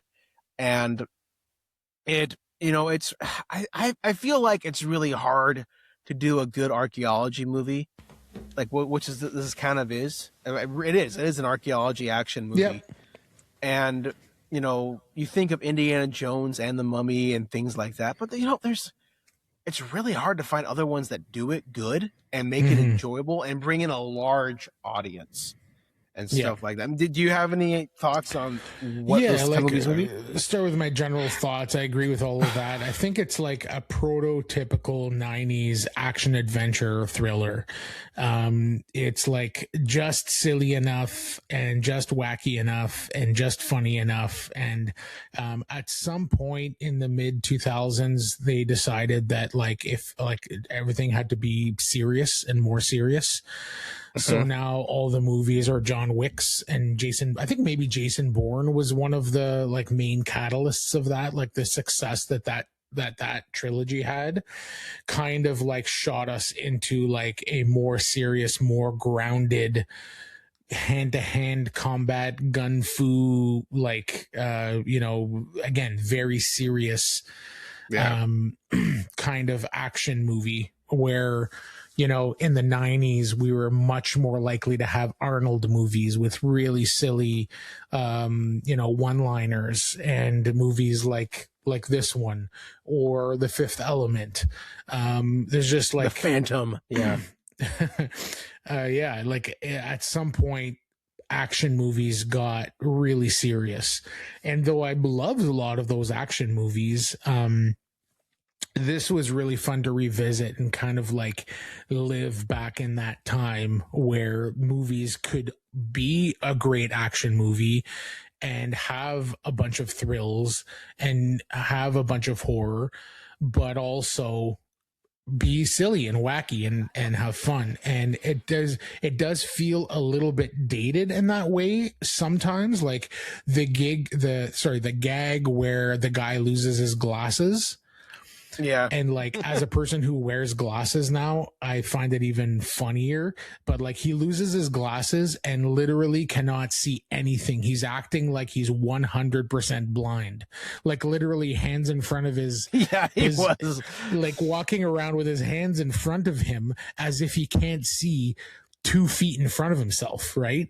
And then his glasses get stepped on, and then all of a sudden he's completely 100% blind, to the point where in the next scene where he had his eyes literally stolen from him, I'm like, what difference does it make? He couldn't see in the first place. Yeah. But those kinds of little gags, you got away with a little bit in the 90s. That stood out to me as being a little bit too silly this time around, but now it's because I've been conditioned to watch John Wick and Jason Bourne, you know, as opposed to watching Brendan Fraser run around and uppercut a mummy. So anyways, like, you know, some super small gripes like that in some of the gags that are just a little bit dated, but other than a few, you know, pretty minimal moments like that, I thought it stood up to time pretty well, especially the visual effects. I thought mostly you know, aged fairly well for a movie from 1999 for sure. A few times I'm like, okay, that's not great. There's a few moments, but for the most part, and they really leaned into practical effects as much as they possibly could, which obviously I very much appreciated. But yeah, it was interesting. Like, the thing that stood out to me, I think more than anything, and you mentioned it too, was the leads. I probably, like, honestly, I'm not sure I've seen a Brendan Fraser movie with him as the lead since maybe the 90s or the early 2000s. You know, I haven't seen this movie in probably a good 20 years, probably 15, 20 years. It has been a long time since I've seen this movie, and I legit forgot how freaking charming and how charismatic he could be, Brendan Fraser. Like, he's just like so good. And I, you know, when I think back of Brendan Fraser prior to watching this, you know, I'm thinking Monkey Bone, and I'm thinking George of the Jungle, and I'm thinking Encino Man. And though some of those movies are really solid, they're not like great, charming performances. They're silly, wacky, crazy performances, right? They're not they're not what he did here in The Mummy, which was like very charming, pulled off that likable scoundrel. I think him and Rachel Weisz like really like drag this movie by the ears to what it is, which is a ton of fun and just the charm and, you know, charismatic you know, personas, I think is what the main thing I got from this movie.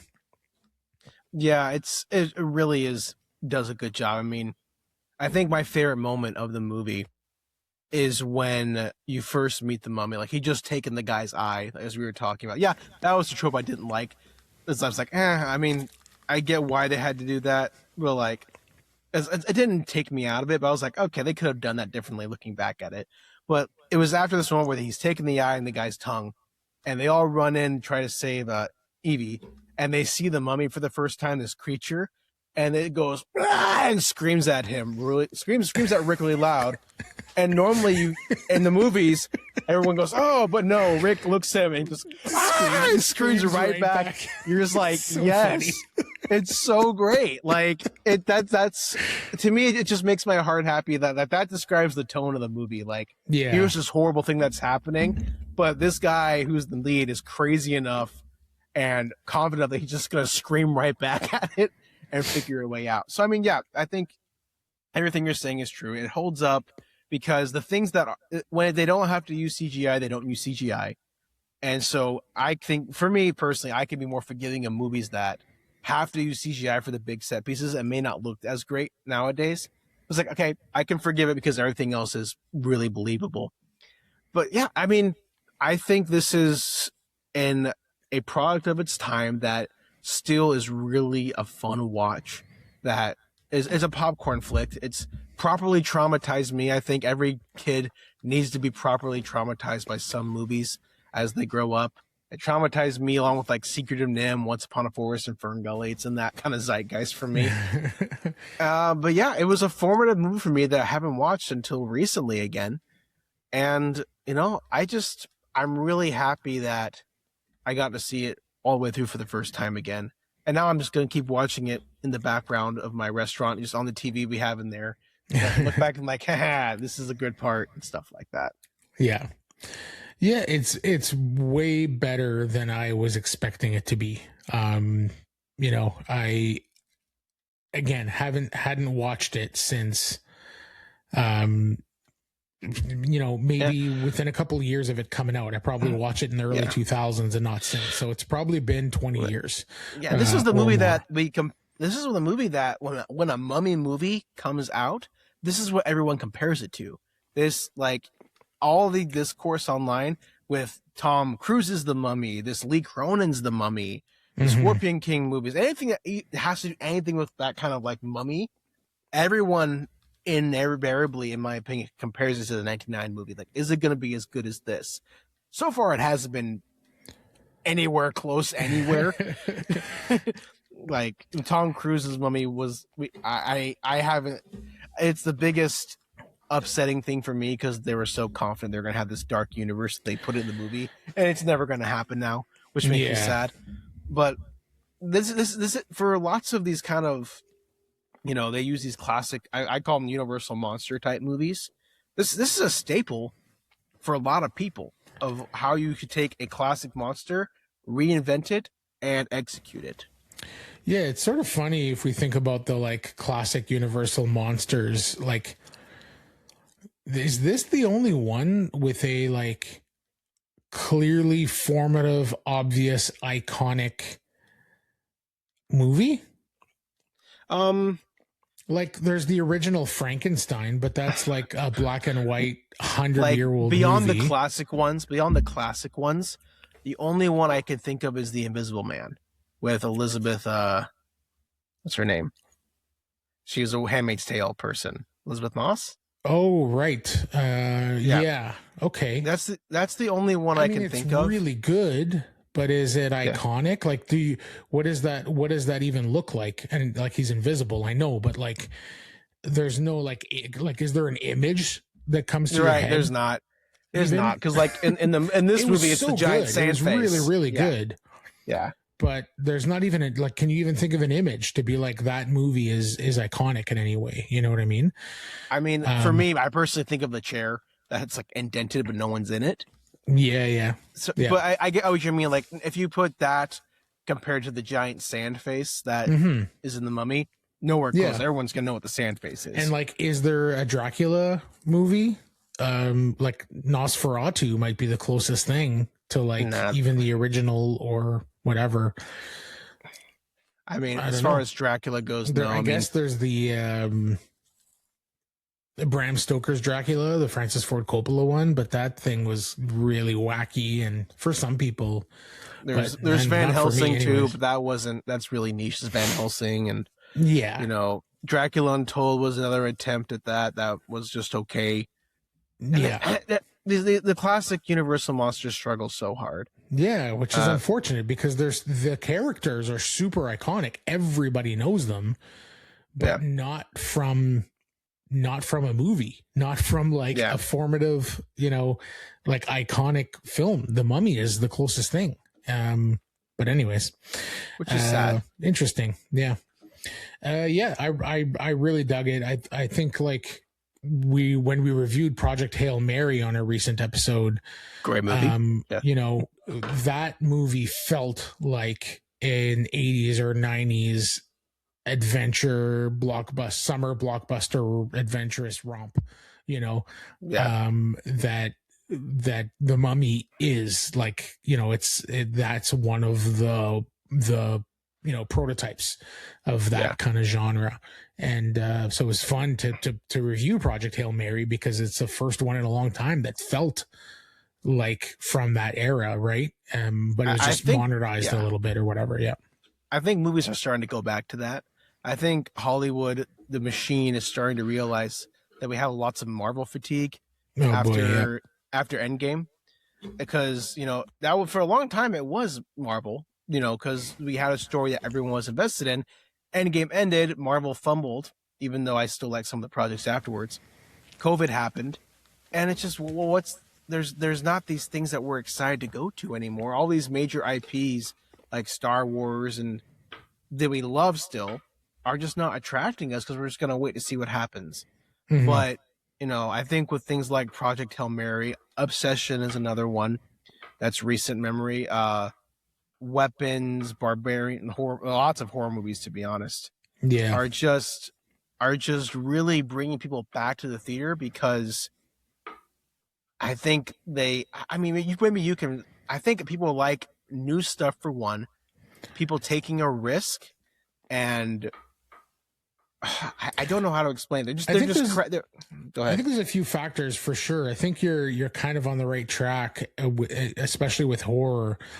Like, people want, there's the Marvel fatigue, right? So people definitely, I think, want unique, original stories. And like, Mandalorian and Grogu just came out in theaters, and on opening night of Mandalorian and Grogu, I went to see Obsession.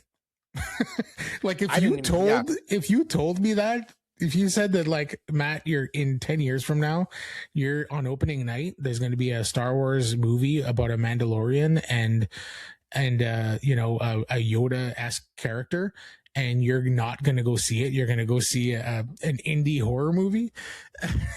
Like, yeah. I would laugh.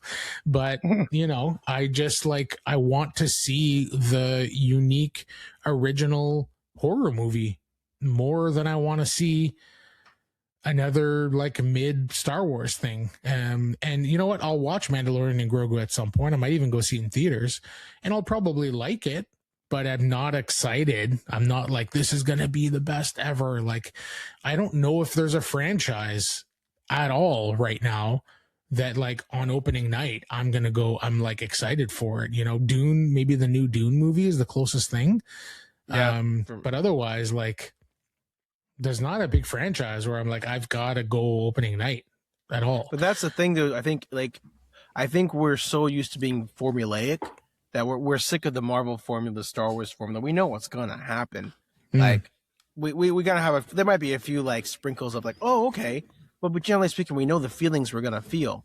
Whereas something like Project Hail Mary, Obsession, and even the Dune movies, which with this part 3, for those who haven't read the books, is going to be a wild ride for them if they haven't. They have no idea what they're going into, and I'm excited for it. So yeah, so if they stay a little bit, like, they've stayed pretty close to the books. If they stay close to the books and what's happened, you're in for a ride, because I have read the books and it gets crazy. But I think we're sick of the formula. We want something different. Yeah.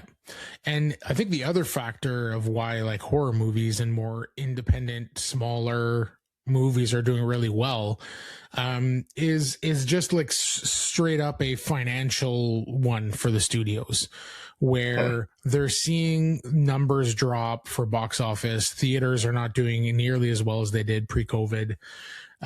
Plus all of this, like, franchise fatigue that we're seeing. So studios are making safer bets and giving Curry Barker $1 million to go make, a little horror movie is a tiny risk with a massive upside, right? Yeah. Same thing with getting Zach Kreger to do his and whatever. So if they market these things well, and they get them out there, and there's some buzz, like, the Jason Blum kind of like formula of like, make something exciting, thrilling, and cheap, and then market the hell out of it, can work. And I'm here for it, because that's maybe, like, if I had to pick a favorite genre, sci-fi and horror, like, are right up there in between I the think two. I think, going off your point, the most important movie of the year for me is going to be The Backrooms. Because it's going off of, because no one knew really about Obsession until it happened, and it was like, oh shoot, this is great. If Kane Pixels and A24 can pull off The Backrooms, which not as big as a budget has a bigger budget than Obsession did, but if it can hit this, I think studios are going to realize, as they're starting to realize, like, okay, this is where we need to go, is find these young, hungry creators who want to prove themselves, give them constraints, a small budget to, like, because constraints breed creativity. Absolutely. That's why all these classic horror movies like The Thing, they had small budgets to say they get creative how they do stuff. It's going to breed greatness. And if they can pull it off, and so if the Backrooms hits it and does well, even just financially, I don't think that they're going to care about the critics. As long as it does well financially, I think we're going to see a lot more movies, people heading in that direction of taking these indie filmmakers that have their own followings, giving them a small platform, and then if it does well, letting them run with it. Yeah. Yeah, I'm here for it. And like I said, the horror thriller genre is like right there with sci-fi is my favorite. So, I'm a genre guy. Look around me. If you're looking at the room, if you're looking at the video here, you can tell I'm a genre guy. So I want to take 2 minutes to talk a little bit about the CGI in this movie. Some of it was really good. None of it was as bad as the Scorpion King. Are you familiar with that? With that shot? Very familiar. I watched The Mummy 2. I watched The Mummy 2 more than Mummy 1. Mummy 2 is not nearly as terrifying, so I watched it. Okay. That shot is the most iconic. I want to. If I had a way to if I had a really fancy studio, I would have that framed. Like, 'cause I'm a super ironic guy in lots of ways. I would have that shot framed behind me. It's so hilariously bad. But anyways, yeah, there's a shot of The Rock as the Scorpion King, running towards the camera, and it is so god awful. The CGI is so bad. It's laughable, and it's hard to believe that they looked at that and went, okay, yeah, it's good. It's good. Print it. It almost ruined an actually, because the number 2 is actually really fun. It's not nearly as good as the first. It's still a really fun movie though. But that thing, it takes you out of it. Because the first Mummy movie doesn't take you out of it. You're locked in the whole time for the most part. You're locked in enough. But this one that you're like, oh, okay. What is it?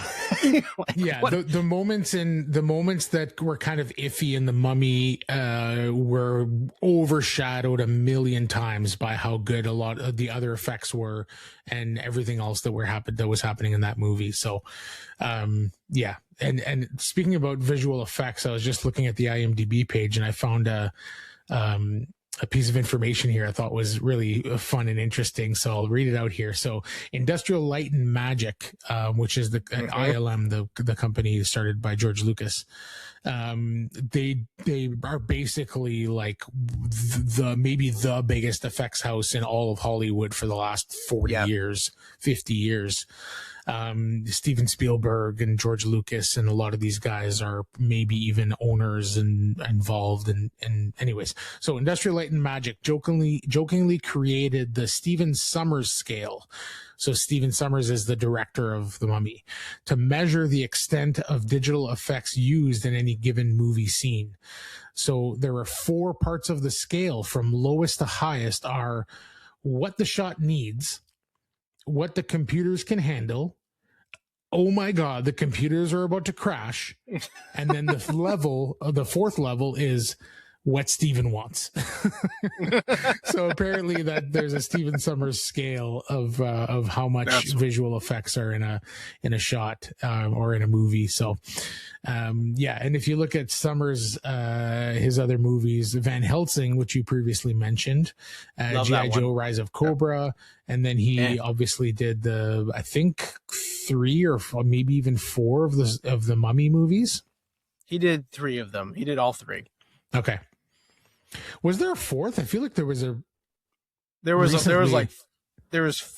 not 4. There's only 3 Mummy movies in the proper trilogy. There's 6 Scorpion King movies. Then there were some Scorpion King movies. Yeah, you're right. And then he did the G.I. Joe ones, which were okay. He was a producer on a lot of the Scorpion King movies, but he wasn't the director. Okay. Gotcha. Cool. Any final thoughts on The Mummy? I could talk for a long time on this, but I just think this brings you back to a great time in movie stuff. This is if you like action adventure and haven't seen this one, this is I think a quintessential action adventure movie. Mm-hmm. It's great for families who have the 8 above type stuff where there's nothing that's going to be too crazy for them or gory, There's some stuff that's disturbing, which I think is okay for people to see. Kids to be traumatized a little bit, be scared a little bit. I really am happy that this movie holds up as well as it does. That it has a strong female lead, has a strong male lead. There's so many great things about it that I would, if you haven't watched it, I would encourage you listeners to give it a chance. I will also say I think they were ahead of the curve a little bit with the language stuff. What I mean by that is that like a lot of movies are so scared, which I guess it affects the box office as a pretty big thing, but they're so scared of subtitles and so scared of like having other languages in a movie that like movies set in like foreign lands or whatever, everybody just magically speaks English or whatever. That always like takes me out of a film a little bit. One of the main things I appreciate about Quentin Tarantino, like if you look at Inglourious Bastards, there's a bunch of scenes that are completely in German or completely in French, and everything in between, right? And even a little bit of Italian, but there's everything in between, and you just get subtitles, and it just feels so authentic. And in this movie, you had a bunch of people speaking Arabic, and they either did it in such a way where Rachel Weisz spoke it so she would translate the important stuff, or they just like you got the gist of what they were saying and it didn't really matter what the exact words were. And I just appreciate that they did that instead of just having everybody speak English the entire time. And then in terms of like negatives, like there's a little bit of CGI stuff. If you think too hard about the plot, it maybe doesn't fully all hold together. Specifically travel stuff, like they get around to places like really Egypt. Fast. Egypt is massive. And like to go from Alexandria to Cairo, that's like, it's a 3-hour flight or something like that, or a 1 or 2 hour flight or something like that. You have to fly, things like that are sometimes a little convenient. But like, that's just like, you got to sacrifice some of that stuff to just keep things flowing and keep things entertaining and whatever. But I don't have a ton of negative things to say. There's a little bit of like certain gags that didn't age well, and a little bit of maybe CGI stuff. But again, it was just all overshadowed by Brendan Fraser and Rachel Weisz, their performances, and just the great action and the positive visual effects as well, right? Like there's a couple of little things where it's like, okay, they didn't age great, but the rest of the visual effects are fantastic. Especially all of the practical stuff. So those are more or less my overall thoughts. Did you have anything else to mention before we go to our kind of scores here? No, I do not. I think it's a good place to. Cool. So, we on Dice Camera Action here, we like to use the letterboxed scale of 1 to 5 stars. You're welcome to use fractions if you like, or rate it however you really want to, but that's sort of what we do. So go ahead. Oh, but actually, before we get to our scores, I forgot. Are you familiar with the Wilhelm scream? I am very familiar. Yeah. Okay, so we don't need to go over it again. Maybe I will very briefly for any first-time listeners, but the Wilhelm scream is a famous scream that was originally in a movie in like the 40s or 50s, and then it ended up being sort of an inside joke amongst filmmakers and especially amongst sound editors, where they would like insert the Wilhelm scream, which you'll hear here. They basically inserted this in like hundreds and hundreds and hundreds of movies over the years. And so it's in probably most action movies that you have seen. So right here, right now, I haven't even looked it up yet. Do you think there was a Wilhelm scream in The Mummy? I guarantee you there is. Scream in The Mummy. 1999. Searching. Yes, the iconic Wilhelm scream was present in The Mummy. You can hear it during the chaotic scene towards the end of the film when Imhotep's undead mummified priests are battling O'Connell, Evelyn, and the Magi in the subterranean ruins of Hamunaptra. So there it is. That's it awesome. was in there. I thought I heard it once, but it wasn't then. I thought it was earlier when when a lot of people were falling off horses in one of the first scenes of the movie. I thought I heard it, but maybe it was something a little similar. Anyways, let's do our ratings. What do you got out of 5 stars, Josh? So I give this a 4.25 out of 5 stars. So it's not quite 4.5 for me. It's not quite at 9. But I think up towards 8. This is fun. I'm not calling it. I'm not calling it the perfect movie by any means. Like, there are flaws, but I love it. I think it's great. I think that the small little things you can nitpick about it are far overshadowed by all the things we talked about. Yeah, I will watch it again. It'll be a rotation for me, and I highly recommend anyone to watch it anytime. Great. Yeah, I agree with all that. I'm excited I'm just realizing as we're talking about it now that I can probably show my oldest son this movie. Nice. He's 9 years old. He's going to be 10 later this year. Now, and he likes not horror movies because he's not old enough to have really watched any horror movies, but he likes, creepy stuff. And a huge part of that is just because I like that stuff too. And so when we have a chance, I showed him Beetlejuice, for example, and we actually watched Tremors together not too long ago. That's a great one. I love Tremors. Yes, yeah. So I think The Mummy lands firmly in that zone of there's some scary stuff and there's some violence, but nothing that should freak out a 9-year-old too much. But I'm actually excited to show him this movie now. All right, so my score, if I wrote it down here, and I usually round up by at least a half, so I rounded up to 4 because I don't think it's quite a 4, but it's definitely not a 3.5. So in my estimation, as far as what I feel about the movie, so I'm giving it a 4, a solid 4. And I think what really kind of drew me in was the beauty and charm of Rachel Weisz and Brendan Fraser. They're just two gorgeous people, charming the heck out of each other and being charismatic as heck, and you just can't help but cheer for these two. And they're just fun to watch on screen, and that's on top of all the great visual effects stuff and the fun storytelling and everything else.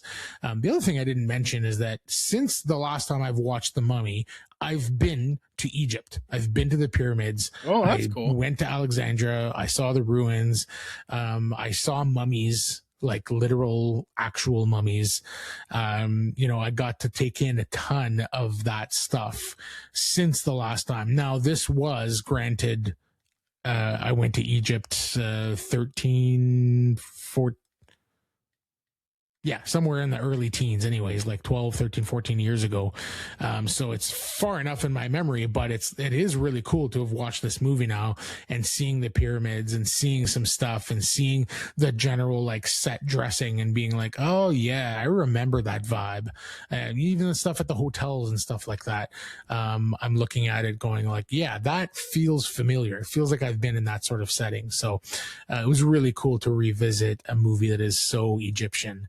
After having been to Cairo and Alexandria and seeing all those ruins and pyramids and stuff. So cool. Yeah. So I give it a 4. Josh, you have it as a little bit higher than that. I'm glad you enjoyed it. This was a perfect choice. We kind of went back and forth, and we even thought about doing the new Lee Cronin's The Mummy, but I think this was the right choice. Yes, definitely.